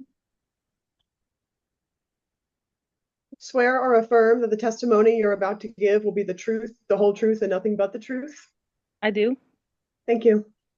Thank you. I just wanted to come in front of you all. I think I'm sorry, Alderwoman. We've got the formalities. I need you to state your name and mailing address for the record. 1200 Market Street, Suite 230. And you are? I'm Alderwoman Sonia, and I represent the 7th Ward in the city of St. Louis, of which this project is in the Botanical Heights neighborhood, which is in the 7th Ward. Thank you. I'm gonna wait for the green light now, so I make sure I miss no more formality. You may proceed. Thank you so much.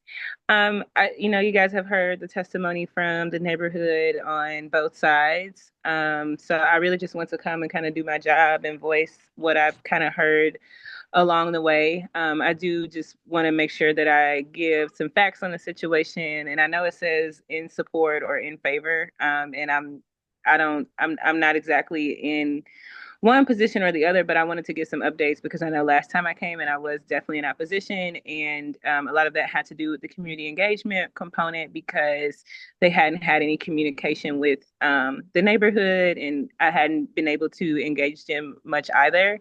I think at that time, Mr. Crittenden, obviously this project has been in the works for some time, and I think he might have been confused about the change in leadership and that I've been there for 3 years, but I mean that I've been there for 2 years and some change, but wasn't there when this project was approved. He did make the effort to come to the neighborhood meeting. We did have a conversation at the neighborhood meeting with a nice amount of folks who were turned out. So my goal in being here today is just to kind of share what I heard in that conversation and make sure that that's on the record in addition to the neighbors that have spoken already. There definitely are some neighbors, as you heard on this conversation, that are, always, as am I, very interested in making sure that vacancy goes to vibrancy and not wanting things to sit empty. And so I think that is certainly one of the sentiments of some of the residents. And then I think on the other side, though, you do have a lot of residents that have had, as you heard on the record before I spoke, very negative experiences with some of the housing from the previous development that was done by this entity, and that makes them very hesitant of the path moving forward as far as how this would work because of the quality of some of the other housing. This was a topic at the neighborhood meeting, and it was spoken to and addressed. So I think neighbors are kind of split on the matter. I think a lot of neighbors' questions are about just kind of the quality of the project. There was a decision to take a vote at the meeting that said, to not give a letter of support. And the neighborhood just transitioned to a new president. And so the vote that was up on the floor was to not give a letter of support or no, the vote was to give a letter of support for a letter of support or to not give a letter of support.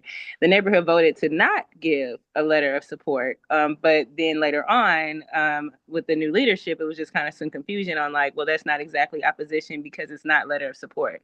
But I would say from like being in that room and being a part of the conversation, a vast majority of those neighbors were absolutely opposed to the project. I think that the way that the vote was titled and the way that the vote was named, that it was just like a lot of them literally voted to not give a letter of support. And I think they believed when they were doing it that it was in opposition of the project. So I really want to come and provide some clarity on that case, and just make sure that I put on record that if I were given a judgment of the room, that a lot of those neighbors, the majority of those neighbors were opposed to the project. And I think if the wording had been to give a letter of support or to give a letter of opposition, that they would have voted to give a letter of opposition.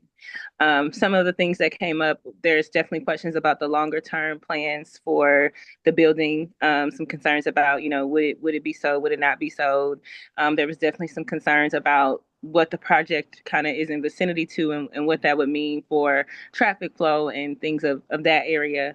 And I think there were also just some concerns on the community engagement part, which I do have to say, as I said at the last meeting, was very much lacking and was not present. I appreciate the effort that was made to come to the neighborhood meeting and to, attempt to bridge that gap. But I think that it just happened so much near this and happened kind of after a lot of other kind of negative conversation where, I heard conversations where the developer kind of implied that the neighborhood, it didn't really matter what the neighborhood said because we're going to do this anyway. It's approved anyway. I really don't need your support. And I did hear that sentiment a couple of times. So I just really wanted to come to put all of that on record, to kind of explain what the conversation was in that neighborhood meeting, to kind of explain like my observations of residents and neighbors and where they are, and to kind of give some context and some history of some of these difficulties as far as the communication, as far as the community engagement, and some of the confusion on both ends. I think, like I said, on both behalf of the developer and on behalf of the neighbors. I many times had to give clarity as like, okay, well, they're trying to get approval for additional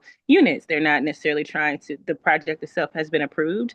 And so I just wanted to come and make sure that I made myself available to answer any questions that you all, to provide any clarity. But I did think that it was important in my role to just state that I would say that the neighbors were at the neighborhood meeting were mostly in opposition. And I think had that motion been different, you guys would have a letter of opposition from the neighborhood right now.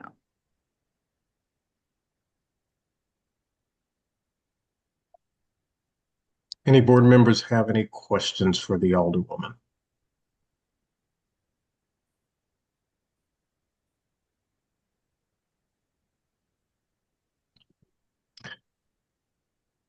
Thank you, Alderwoman. Thank you. Is there anyone else here to testify in opposition to this appeal? Mr. Howell, let's get you sworn in. Ready? Sorry, 1 second. Let me just double check that I have you.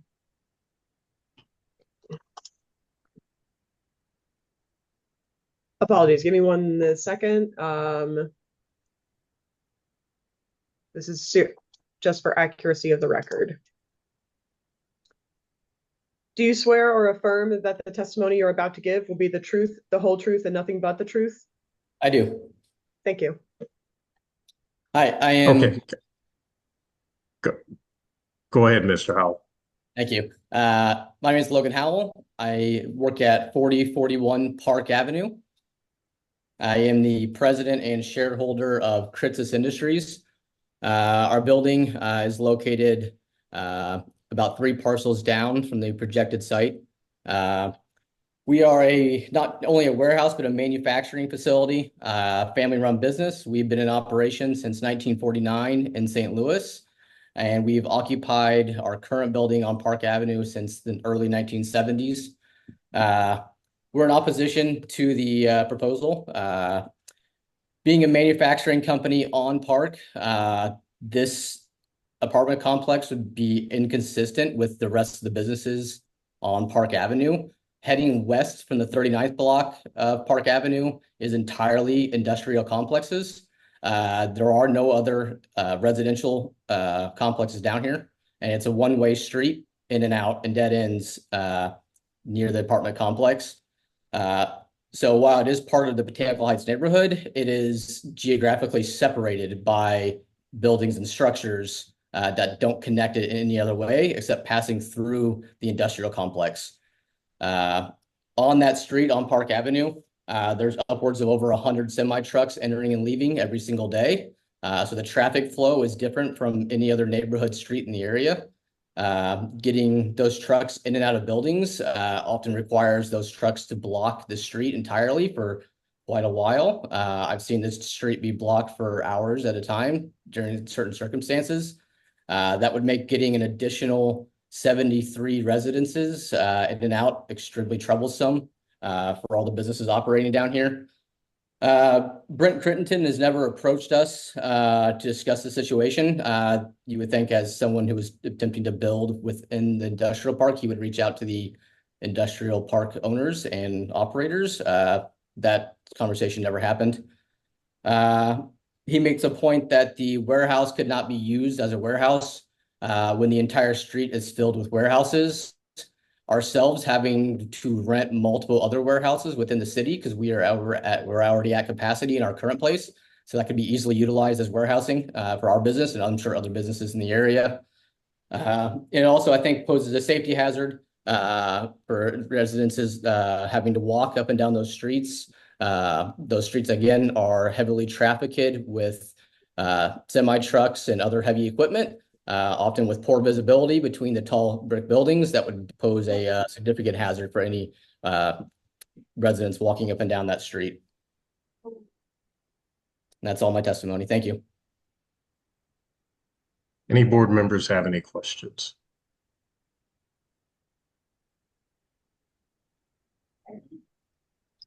Thank you, Mr. Howell. Is there anyone else here to testify in opposition to this appeal? Yes. Hi, it's Brian Warner, and I'm the CFO at Willard Home Products. Okay, Miss. Let's get you sworn in. Do you swear or affirm that the testimony you're about to give will be the truth, the whole truth, and nothing but the truth? I do. Thank you. Okay, can you state again for the record? Brian Warner, and I work at 4044 Park Avenue. as the CFO at Willard Home Products. And I would just like to clarify that Mr. Crittenden's reach out to Willard Home Products was to offer to build us a building, which clearly based on the testimony of some of the previous residents of Botanical Heights would be preposterous. So that's his reach out. And I would encourage the board to reconsider the parking as described by him. He accounted for about 73 spots, but in actuality, there's probably closer to 130 or 40 cars that'll be needed there. And there's not that kind of space, especially when you consider emergency vehicles and things like that. For example, yesterday we have an ongoing project right now to redo one of the buildings and the smokestacks that are attached to our facility. And because of a pressure drop in the water, the fire department had to come to Park Avenue. Now, fortunately, there was no fire, but these are the kind of things we worry about if there were that number of residents on the street, in addition to the commercial use of dead end street. So I encourage the board to not allow these variances. Thank you. Any board members have any questions?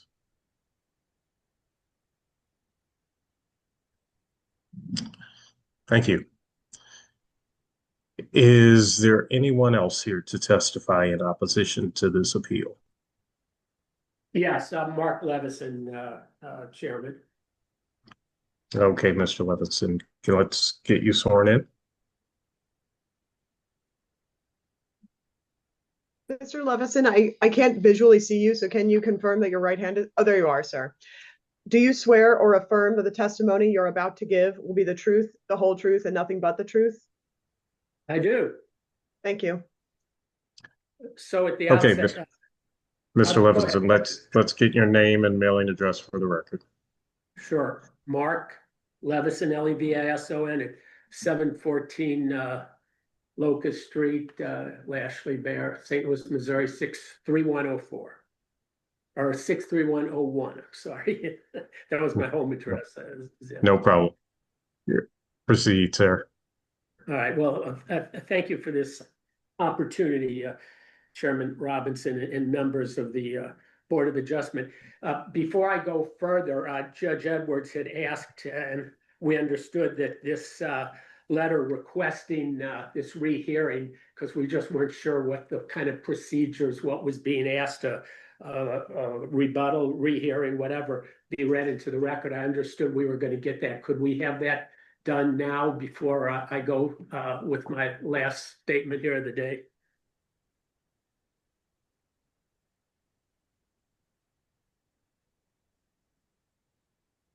Are you asking Mr. Levison what the exhibit number is? No, I asked, as Judge Edwards asked, that it be read into the record, so we have a record of what this hearing was, how it was constituted. That's all.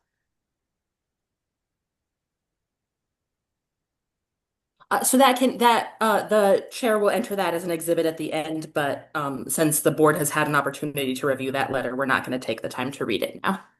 Okay, but we, as the opposition to this rehearing, sure would have liked to have known what was being requested. And actually, we've been trying to get this for a couple of months, and it would be appropriate to read into the record. But if you're saying you're not going to read into the record, then that will be the record. So I will go on further, having understood that is the ruling of this Board of Adjustment. So there were two major points we presented, Chairman Robinson, 2 months ago at the hearing, and we wanted to add on to those here. The first was that there was just no community support for this appeal. There certainly is no support for this variance from the valuable and very long-standing businesses located on this street. Those businesses provide jobs for citizens and tax revenues for our city. Willard Home Products is a third generation business. It employs about 200 people, mostly from the city, and is responsible for over $500,000 in taxes yearly.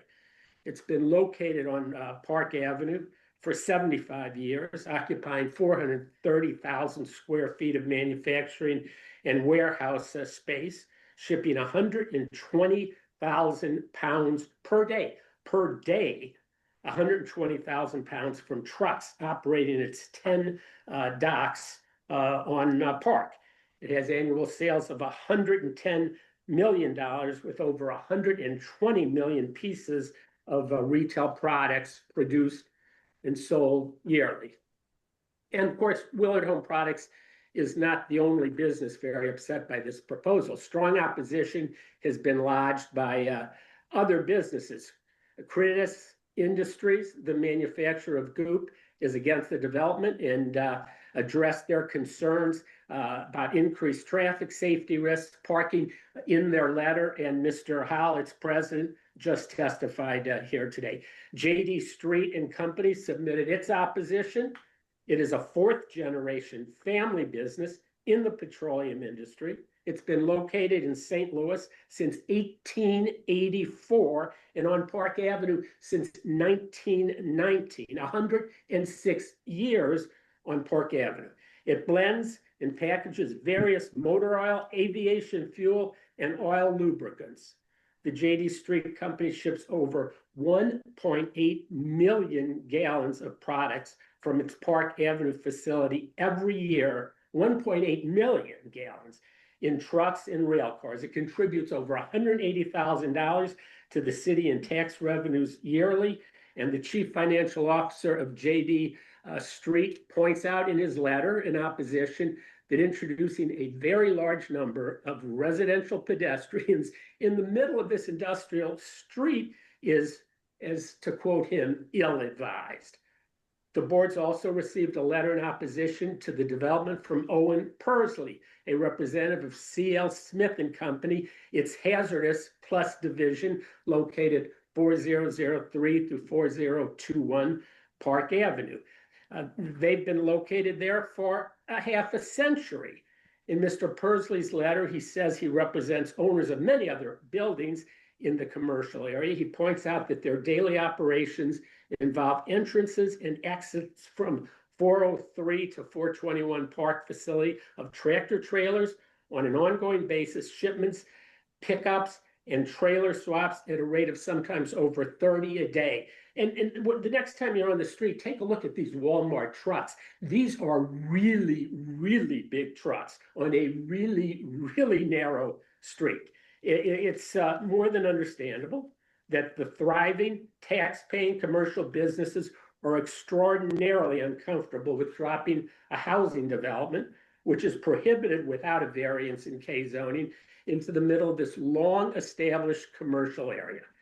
It's not debatable that very large trucks, and we've heard the testimony in the past and today on this narrow street, block the street at times. You know, whereas a truck driver or a commercial business is likely to be patient when the street is blocked for 2 minutes, 5 minutes, or even longer. You know, residents living on a street quite likely would not be so patient, waiting 2 minutes, 5 minutes, 10 minutes longer to exit the street, because there's only one exit. That's you can only get out one way if you have a doctor's appointment. And maybe you're a little late for your doctor's appointment because somebody called you on the phone. It's going to irritate that citizen. And the newcomers will blame the long-established commercial businesses who occupied the street first and for decades. Creating a situation like that simply doesn't make any sense for anybody, not for long-established, historical, heavily tax-paying commercial entities, and not for the would-be residents who presumably would have no knowledge about the constant and ongoing commercial activities up and down Park Avenue. You know, before this board is not only the verbal opposition voiced in the July 9 hearing, it's got these 3 letters. You should have them. They were sent to you, and I forward them to Ms. Gutierrez to send to the chairman, so I presume you have got those. At the last hearing, our longstanding zoning administrator, Mary Burton, asked Bill Willard about vibrations coming from some of Willard's machinery and assembly lines that could cause irritation to residents in the proposed development building, which is attached to Willard Manufacturing at the top and the bottom on both sides. And Mr. Willard said, yeah, there are some vibrations. People living in the apartment building, they probably have no idea that we're getting into a situation like that. That's not going to be a developer disclosure. And they may have children, they may have even babies. I mean, some things you just should not do in an industrial area. Finally, a community of citizens through their neighborhood associations voiced their opposition. I was more than interested to hear the developer suggest that he didn't go there at first, but he went to the neighborhood development meeting. I was there too. Brian Warner was there too. He suggested they were agnostic. No, as the alderwoman pointed out, they were overwhelmingly against this. And at the July 9 hearing, the chairman of that group, Joshua King, testified they were against it. That is what the record shows. The chairman testified they were against it. The past chairman, Kate Ethelkamp, talked about that at the last hearing. She talked about it today. So it is just plain baloney to suggest that the citizenry is agnostic in respect to this, this proposal. Finally, not only did we hear from Alderman Saunier, and Alderman Rhodey wrote a letter against this a long time ago. So just to briefly reiterate, there's not enough parking. Just talk real quick. We've talked about parking. 75 spots for 73 apartments, 14 or 15 lots. Originally, they had a restaurant in there. Maybe they've scrapped that. As Brian said, they need double that amount. That's not enough spots. Moreover, we're kind of concerned. The developer apparently wants to dig into the bottom of this 130-year-old warehouse to create parking for about 40 cars.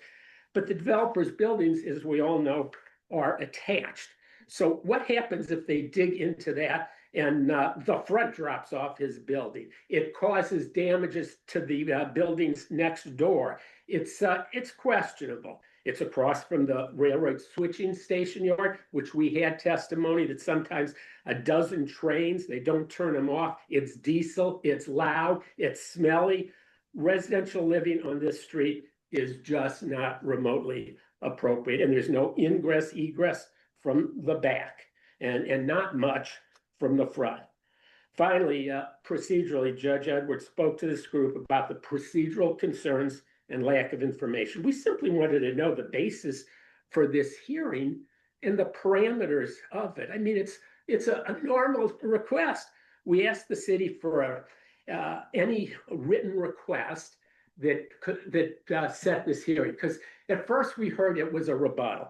Then the notice said rehearing. Then we heard reconsideration. So we were just trying to find in good faith what type of testimony there was going to be, what we should prepare for. And quite frankly, if it was rebuttal witness testimony, as one of the city officials told me, well, this was not rebuttal testimony. The testimony that the developer offered were 3 or 4 or 5 witnesses that he didn't produce in the original hearing. He doesn't get to do that. That's not rebuttal testimony. That's not what it is at all. So the whole procedure is really questionable.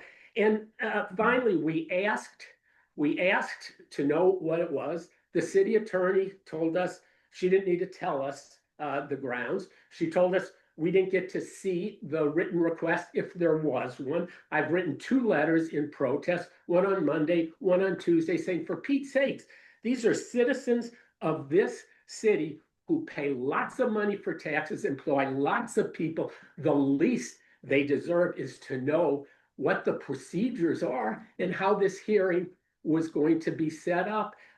We got refusals, and we just got refusals a few minutes ago to even read it. to us. That's not the way a city is supposed to respond to its citizens. It's not really the way it should be done. Does anybody have any further questions? And we do appreciate the time.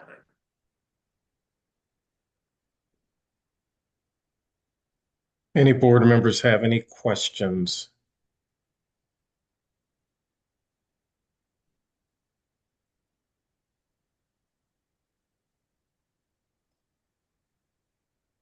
Thank you. Thank you, Mr. Chairman. Is there anyone else here to testify in opposition to this appeal?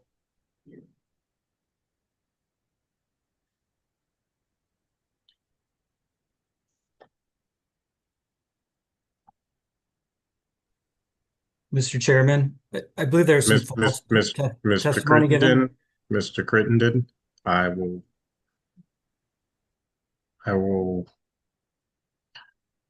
call you. Is there anyone else here to testify in opposition to this appeal?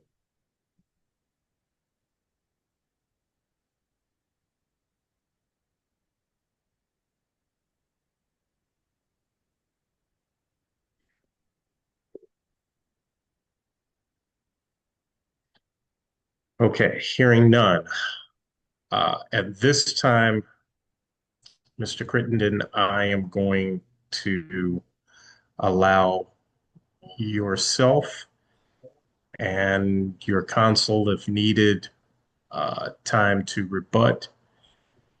At that point, I will also ask for, after you have completed your rebuttal, I will ask for someone at Lashley and Bear PC for any rebuttal, and also from the Alderwoman.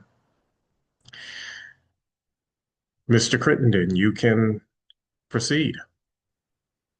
Thank you for the opportunity. I wanted to start because I believe there was some false and misleading testimony given to enter into the record an opposing position in spirit of fairness. Just wanted to state that in one capacity or another, firms owned by me, because I was cited personally, have been doing development in the city of St. Louis for 20 years. Hundreds of people reside in homes and apartments that we've developed. Thousands of kids go to schools that we built on a Friday or Saturday night. Hundreds of people are in event spaces and restaurants that we've developed and built. There are unfortunate things that happen, of course. We do pride ourselves in being highly accountable. But when apartments that we haven't owned in 5 years, have backups, and those are put forward as substantiating poor quality, I just don't think it's fair. Looks like it's potentially a maintenance issue by the current owner. I will testify that in those apartments, we replaced the sewers to the street in most cases. And of course, everything was done under the supervision of the city. Ms. Eckelkamp misstated and miscolored the relationship with Lafayette Preparatory Academy. We are the developer and current owner of the property that Lafayette Preparatory Academy inhabits. We constructed a very complicated addition of a gymnasium on top of a 1950s building at the corner of Lafayette and Mississippi. Unfortunately, one of the couplings between a 1950s building and a building built over 50 years later didn't hold. Water did leak in. We remedied it. We covered all expenses. I can tell you for certain we're unwinding that project and the tax credit structure in partnership with the city. And they're buying the building now. I have an email from Susan Rainey, the executive director of Lafayette Preparatory Academy, with a clear thank you for the partnership of UIC in allowing them to grow into the facility. And they've been very happy with our partnership. And I think their statements miscolored our relationship and our commitment, and the $8 million personal guarantee that my wife and I put to enable them to grow into a facility and provide good educational seats for residents of the city. There was also a statement that we didn't have neighborhood support at the last hearing. We had, as evidence in the last hearing, and I'm referring to the 2021 hearing and the first variance for 64 apartments, we had a letter of support from the neighborhood association. Mr. Howell stated that. And let me stop you for a second, Mr. Clinton. Was that entered into the record? Yes. Thank you. Mr. Howell stated there were over 100 trucks on the street. I think that's physically impossible. If they were, I think it's unsubstantiated. If there were, they would not be able to conduct their own business, let alone let other people onto it. So there were a number of statements that just are not substantiated. We did go to the effort of doing a traffic report to substantiate our findings on things. So when we speculate that the street's blocked, we conducted a full month stop frame camera study of the street and found that it was very rarely blocked. So we did do a great deal of work to understand that if it is blocked, it may be illegally blocked. Brian Warner incorrectly said that our only offer was to construct a new building. We did two things. We offered to construct a turnaround to allow them to continue to use one of their loading docks on the building to the west of ours, in lieu of some visitor spaces if they like to. We didn't receive a response from that I know of. And our offer was to provide them with free consulting services to do a study of a modern building on some land they own on the north side of Park Avenue. Our firm, Bush Construction, under my supervision, is doing a $15 million redevelopment plan for an advanced manufacturing division in a very similar situation. I explained that and said we'd be able to provide free consulting services to help them understand if that was a more manageable solution. I wasn't, Mr. Warner made it sound like it was a flippant suggestion. It was not. I was trying to be supportive and constructive in that. And then with Mr. Levinson's finally, you mentioned the vibrations affecting the property and that affecting it. If that was the case, frankly, that would be an illegal occurrence. If there was vibrations transmitting from one person's property to the other, it just wouldn't be allowed. If I was an industrial user, I wouldn't allow it. I wouldn't allow it for residential. It's not really something that would substantiate not using this. The parking counts they claim are unsubstantiated. We're within the allowable parking accounts with the additional one. And then there's other just unsubstantiated and speculative claims made in their testimony about constructing the basement and that affecting their property. We're professionals, architects. We have professional engineers. Everything is done under the supervision of the City of St. Louis Building Division. I don't believe that is accurate testimony about the means and methods and the design we put into the project. We will not have an adverse effect on the structure of the adjacent buildings. Thank you.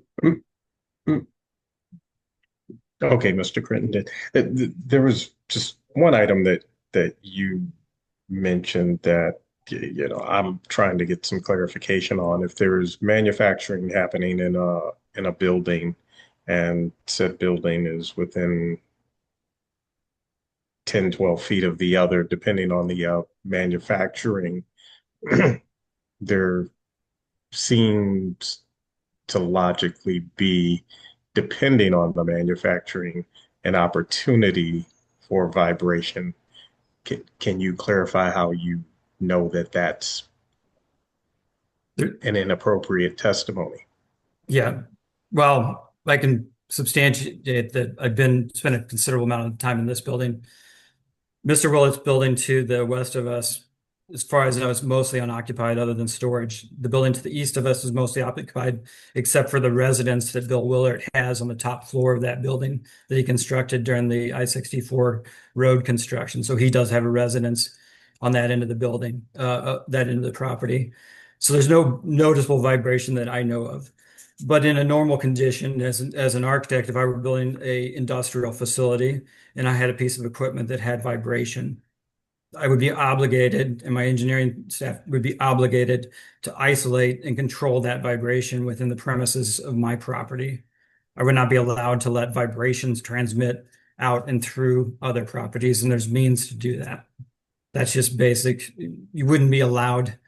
You set up I think there was a famous case in Clayton with one of the apartment buildings and an adjacent dry cleaner that chased forever and ever about this as well.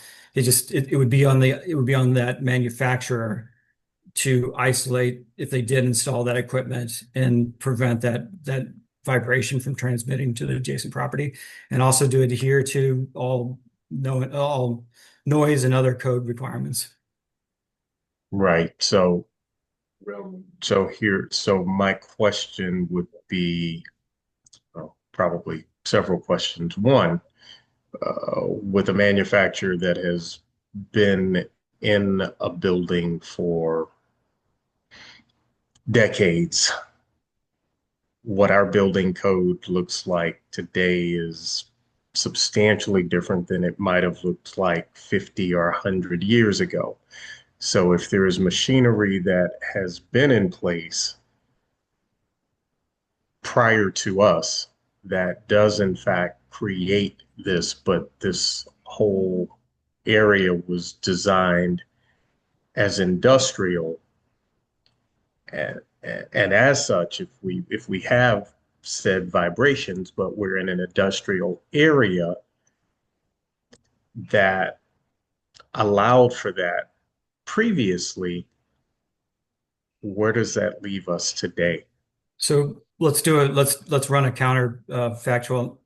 If I were instead to lease the ground floor to, say, an advanced manufacturing group, and they wanted to install some level of robotics or maybe just a CNC mill, and there was vibration coming through my slab to the point where it hit their equipment and it invalidated the use of that equipment, wouldn't I then have the ability to turn to that neighbor and say, you cannot send that and you need to isolate that so it can't come through that? So wouldn't the same be true, regardless of what use it is, that a neighboring user can't simply do that? So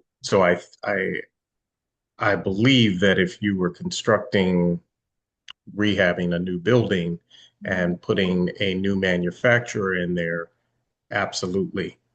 But we're talking about a manufacturer that already exists, that already has equipment that has, for whatever reason, is producing the vibration that it has produced over decades in an industrial area. What I'm saying is, hypothetically, I would be allowed to do manufacturing in my building. And if that manufacturer I leased to had an equipment that was sensitive to vibration, would it not be my right to tell the neighbor to remedy that vibration?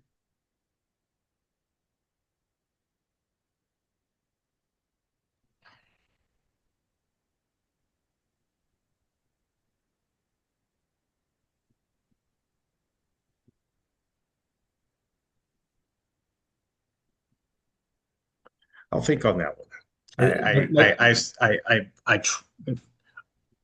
Only on that point do I see an issue with your observation, Mr. Crittenden. Yeah, my point is that, I don't think my rights as a property owner are lessened by the use of the use group in the building.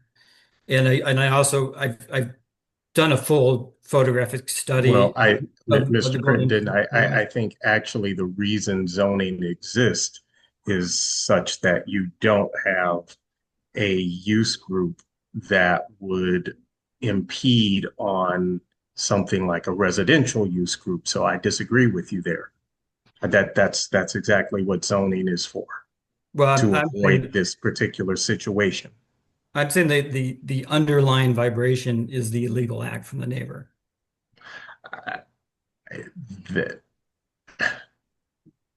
Okay.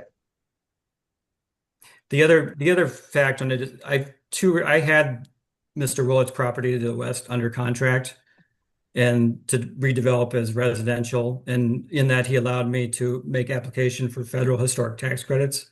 So I did an extensive photo survey of that to file the part 2, and actually filed a part 2 for it. Ultimately, couldn't come together for numbers. So I have seen that property inside and out, and I can tell you there's not any large equipment in there, or at least there wasn't at that time. Thank you. Does that conclude your testimony, Mr. Crittenden? I'll defer to Mr. Beck. Mr. Beck? I'm sorry, Mr. Howell, we will not be taking additional testimony from you.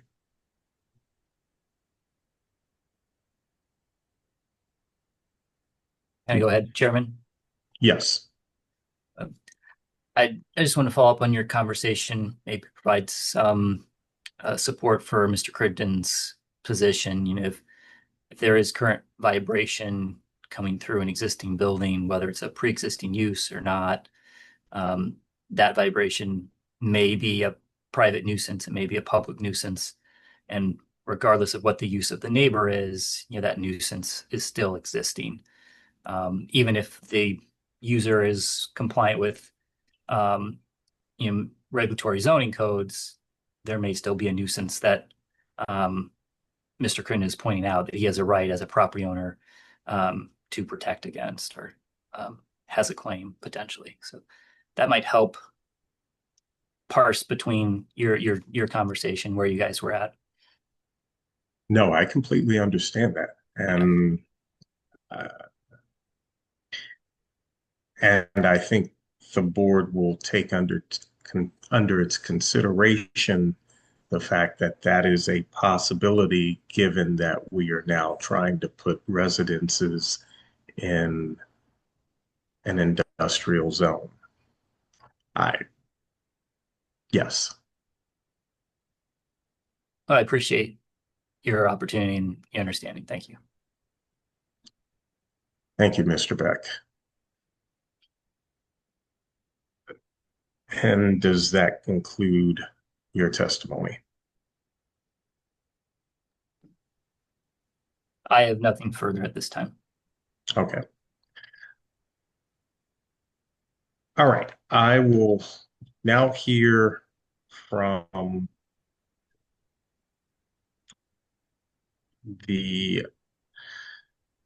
and I'm not sure how to proceed here. I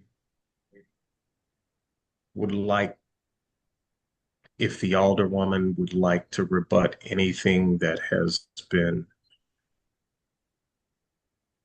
offered up in testimony, or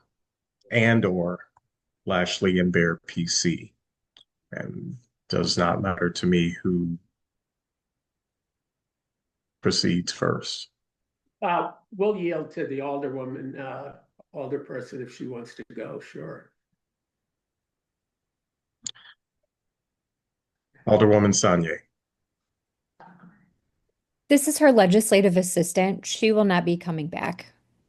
Okay. Thank you. Thank you.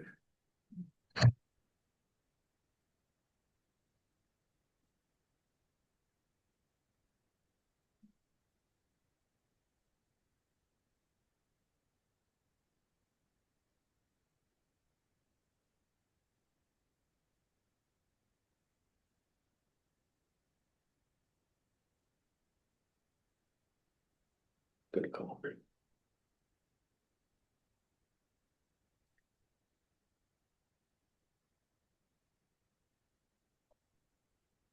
Are you waiting for me? Yes. Oh, I'm sorry. Or Mr. Edwards, either whoever Let me would lead off. like. I don't know if Judge Edwards will have anything. I'll be really quick.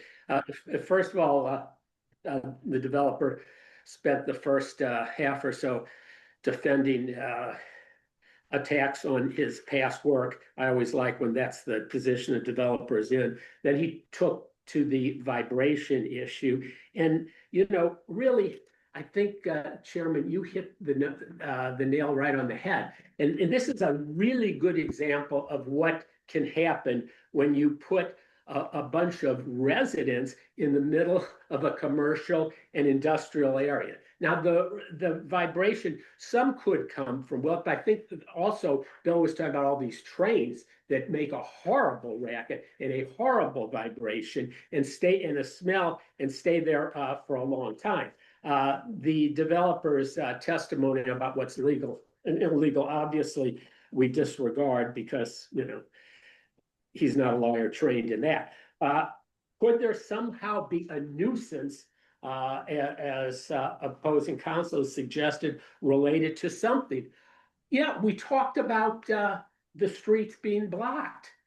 That is the gist. That is the whole problem we've got here. Yeah, you may end up with people claiming residents who moved in and didn't know this was the situation, didn't understand the commercial nature of this. That is why it's bad city planning to plop in the middle of this commercial area a bunch of residents. And I would just, again, urge you all, now I know the vote's going to be today, but after I heard about all this, I took a look at these Walmart trucks. I mean, we are talking big trucks that come in there. And I think Mr. Howell wanted to talk. I think I'm guessing what he wanted to say is, when he said 100 trucks, he's talking about some days, over maybe it's the 24-hour period, maybe it's the 12 period. There are lots and lots and lots of trucks and lots of chemicals and lots of flammables. This is not an area remotely suitable. And finally, I heard Mr. Crittenden say he didn't feel any vibrations in that building. I don't know what he's been doing in the building. Take a look at it. All it's done is deteriorate for 10 years. You should take a look at that building. He says he's been in listening for vibrations. Thank you. Jimmy, do you have anything, Judge Edwards? Mr. Chairman, thank you so much for your time and for the time that was afforded by the board members. Thank you very much. We have nothing else. Thank you.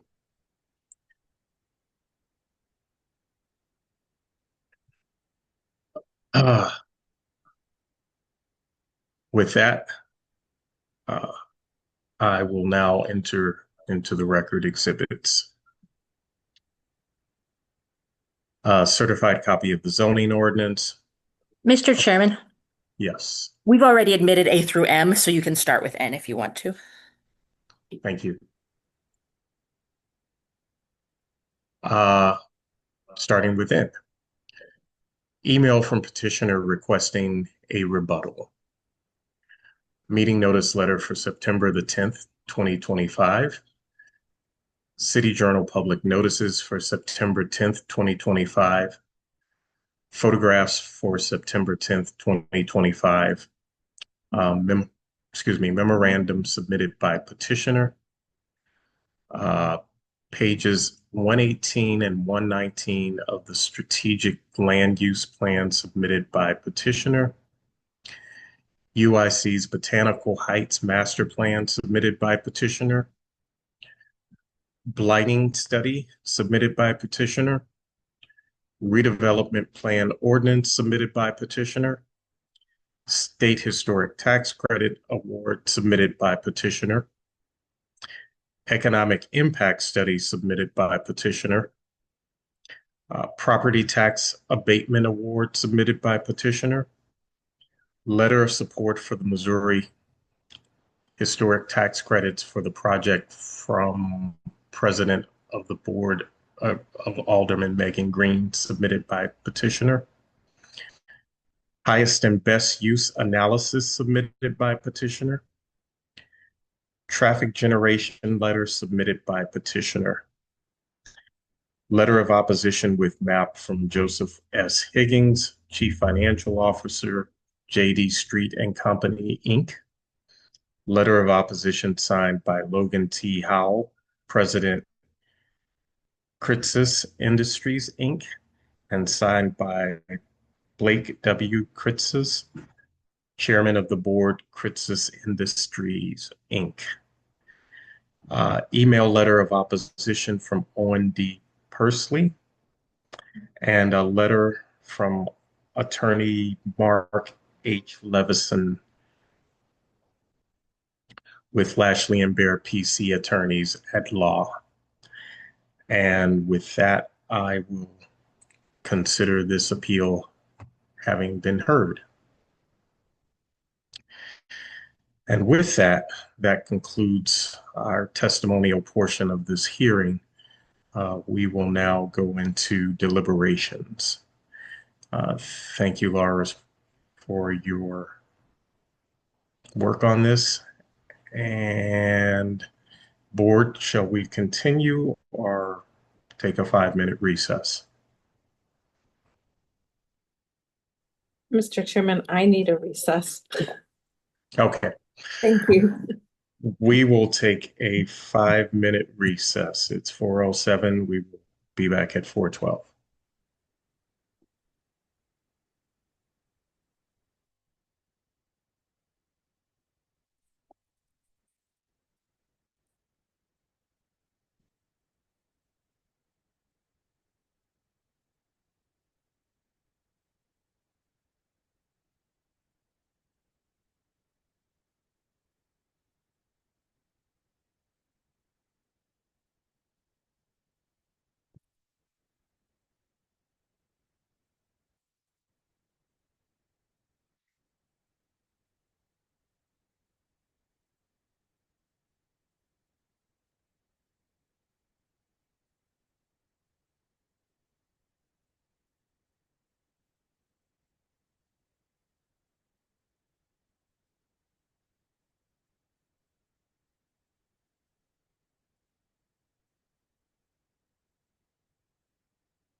Okay.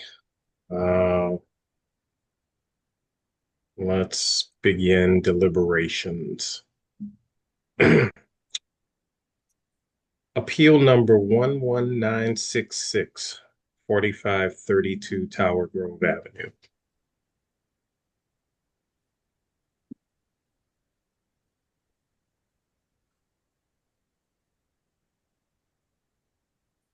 He said he's not going to make it a rental unit, if I'm not mistaken.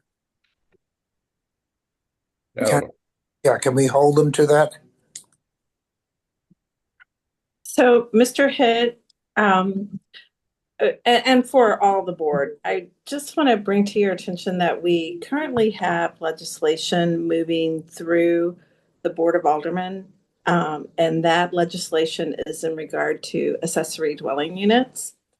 Had this application been applied for a month or so from now, when that legislation is adopted, this issue would not have been before the board. That legislation does allow for accessory dwelling units. It does not address whether they're owner occupied or rental. And it does allow for them with exceptions for not providing any additional parking.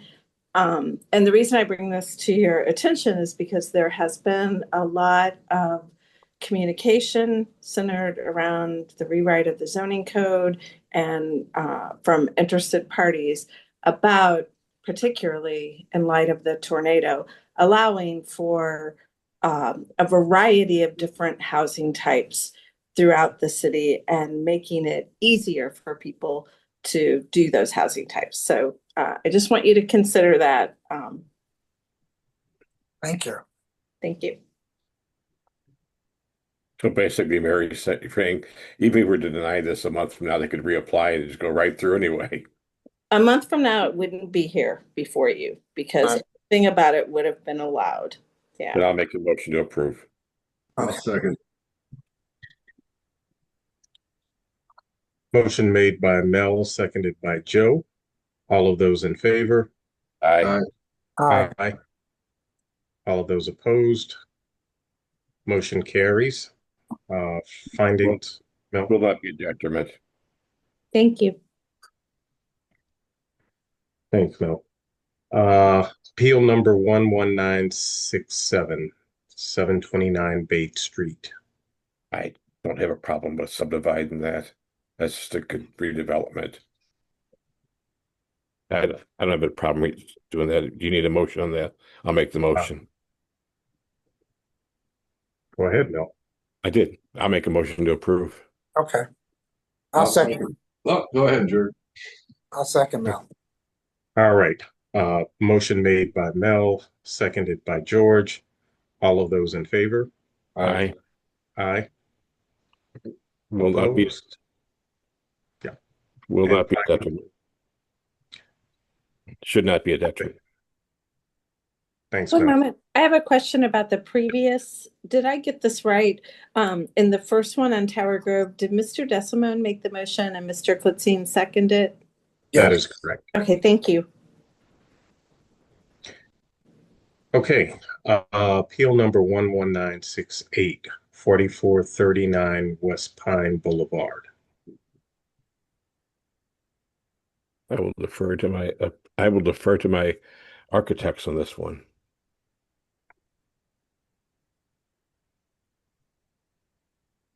Joe?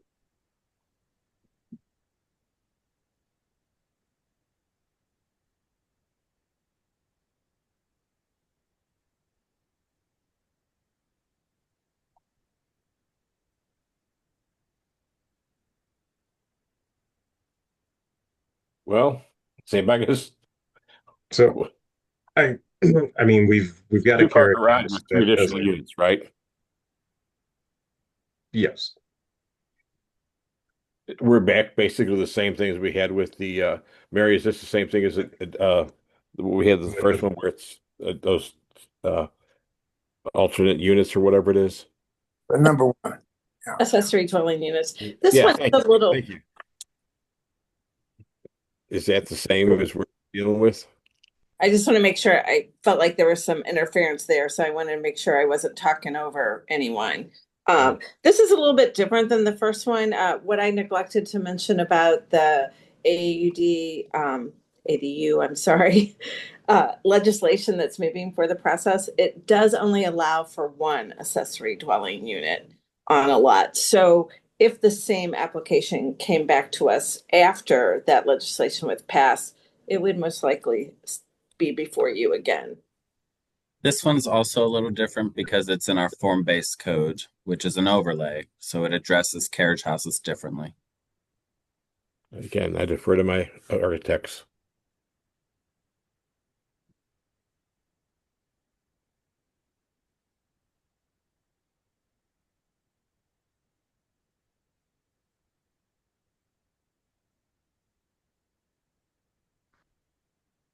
Joe?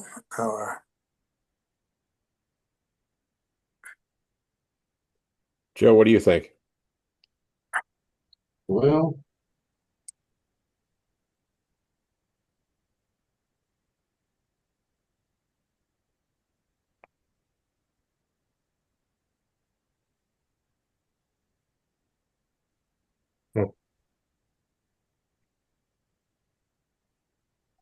Anthony?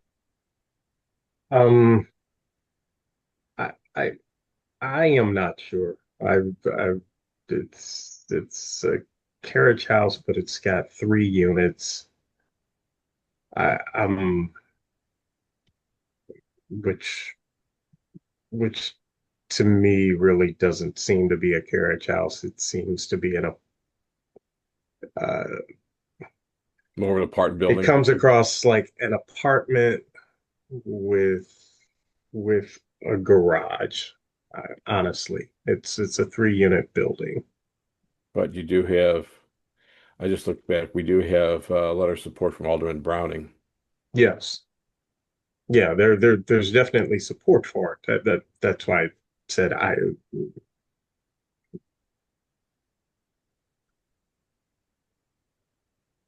well, they're basically replacing 2 garages with 2 new buildings with apartments above. The footprint's the same. Yeah.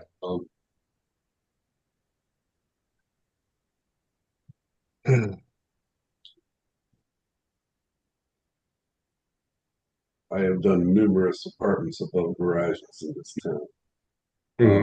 It's a good way to get more units. You got the support from the alderman. Truthfully, I don't see a problem with it in my mind. That a motion?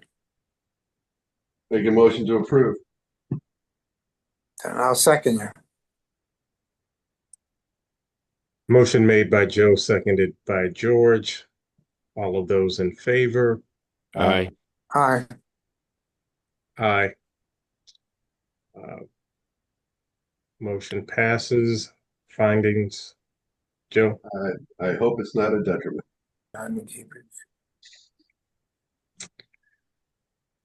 Okay.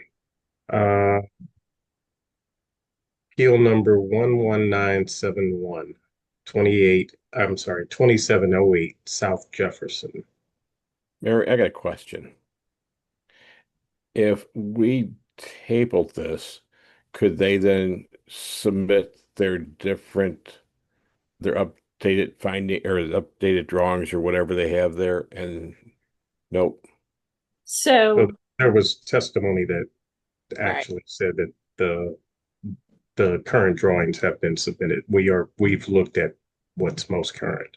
right. I think there was some confusion among the petitioners about what drawings were be considered, but we did hear testimony at the end of their appeal that the drawings the board was looking at are their final. And also you're considering the decision of BPS on this case. Right. Oh, okay. Completely right. Yeah. So if we deny it, it doesn't put them out for a year, right? Oh, yeah. I'm sorry? I do believe that it does.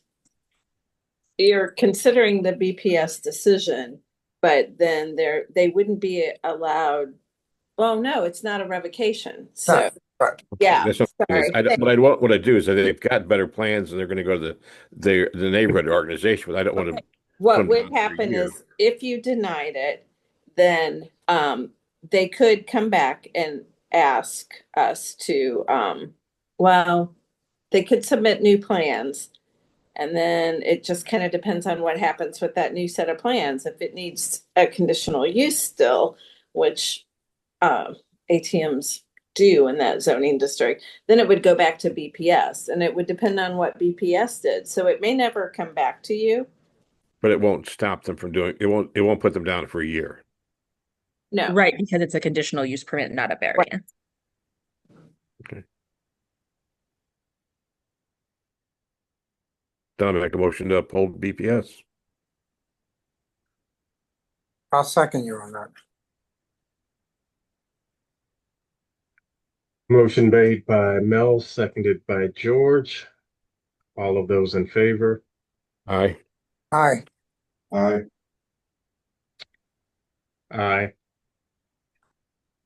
Those opposed, motion carries. There's no findings. No Right. findings. Right.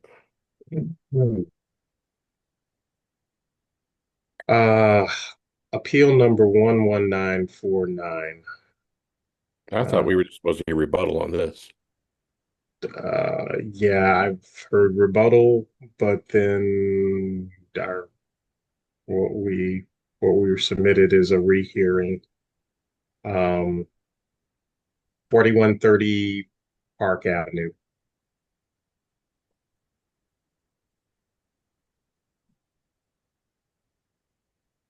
Didn't like it then. I don't like it now. Seems to me we get the appellant has all the politicians and everybody approving or wanting to, but to me it's still a round peg trying to put it into a square hole. This is an industrial area, and I don't see 70 units put into that point to deal with a one-way street with the truck traffic and everything else that's on that area. That this is something that should happen. I'd love it. It did happen, but not in this location, which is too much. Not a good industrial. fit. It's just not a good fit. So under most circumstances, I would be absolutely for density and development. My concern here is, as the appellant testified, yes, if there are issues with the existing industrial uses around that create a problem for the new residents, they have the opportunity to speak to that. But which then creates an undue hardship on all of the industrial uses around them, because we are now allowing a residential building in an industrial space. So now we have created an undue hardship on a community that's been in existence to allow this developer to create residential. And I personally don't think that that's a proper use for this space, given that type of hardship that both the appellant and his counsel both testified to. Is that your motion? No, I'm not. I'm not making motions. I am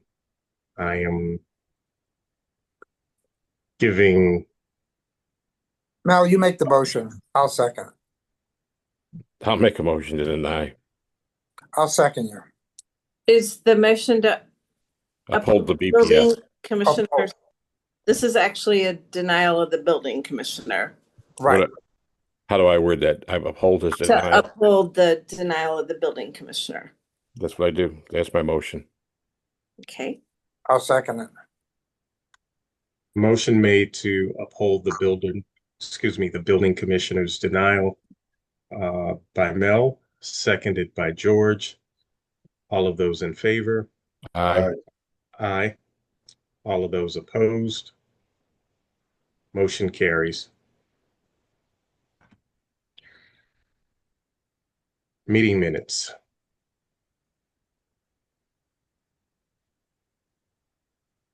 I looked them over and I couldn't see. I mean, I read all of them.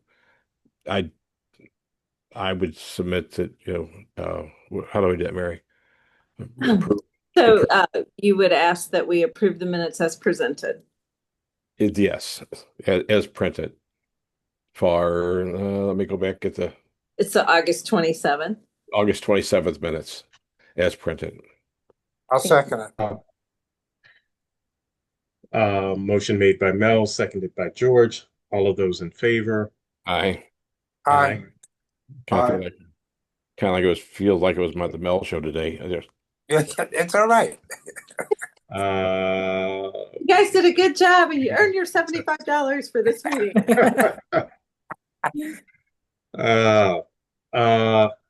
we have any new? I have some new business for you guys. Okay.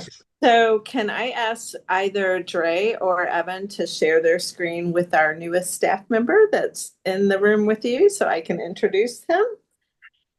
We have a new staff member that's going to be helping Dre and Evan with all things Board of Adjustment.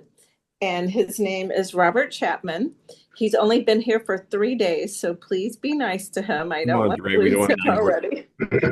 Robert has a wealth of experience in city permitting. He was with the Parks Department for 8 years. So we're really happy and fortunate to have him on our team, and you'll see a lot more of him. Nice. He's going to be taking over more and more of Dre's duties as Dre actually moves into doing more permits, more building permits. So please welcome Robert. We're happy to have him. Thank you. I appreciate it. Okay. Also wondering, have any of you received this in the mail? Yes, I have. All right. Yes, I have. Sitting right here. Great. If you need any more, we have boxes and we'd be happy to give them to you. The zoning staff has been running around peddling the Zoop Scoops all week. Just wanted to report back to the board that we had our public kickoff last Wednesday at Forest Park Visitor Center. We had standing room only attendance. We now have over 300 applications to serve on the advisory board, and there will only be 12 people selected by a lottery. And we have nothing to do with the selection. We have an engagement consultant that does that to make sure that we get a really good cross representation of the city.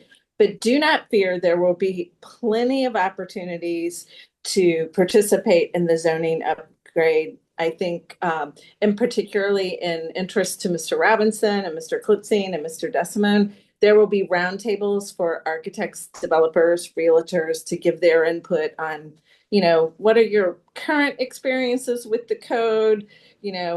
What things or what ideas do you have that could help us improve the code? I expect everybody on here to talk about how the form-based code has not been working. So, anyway, that's just a little update on the zoning code. And then my last update, and then I'll be quiet so we can get off of here, is that I have been communicating with the mayor's office. I'm happy to report that next Friday, we will have 2 names presented to the Board of Adjustment as new members presented to the Board of Aldermen as new members for the Board of Adjustment. So they'll be filling one of the alternate positions, and they'll be filling the position that was vacated by Ms. Soul. Once they get our new appointments done, then they will move to do reappointments and also to fill the second alternate position that is open. So I just wanted you, I know it's been a long time, but I wanted you guys to know that I am finally talking with someone and we're making some movement on this.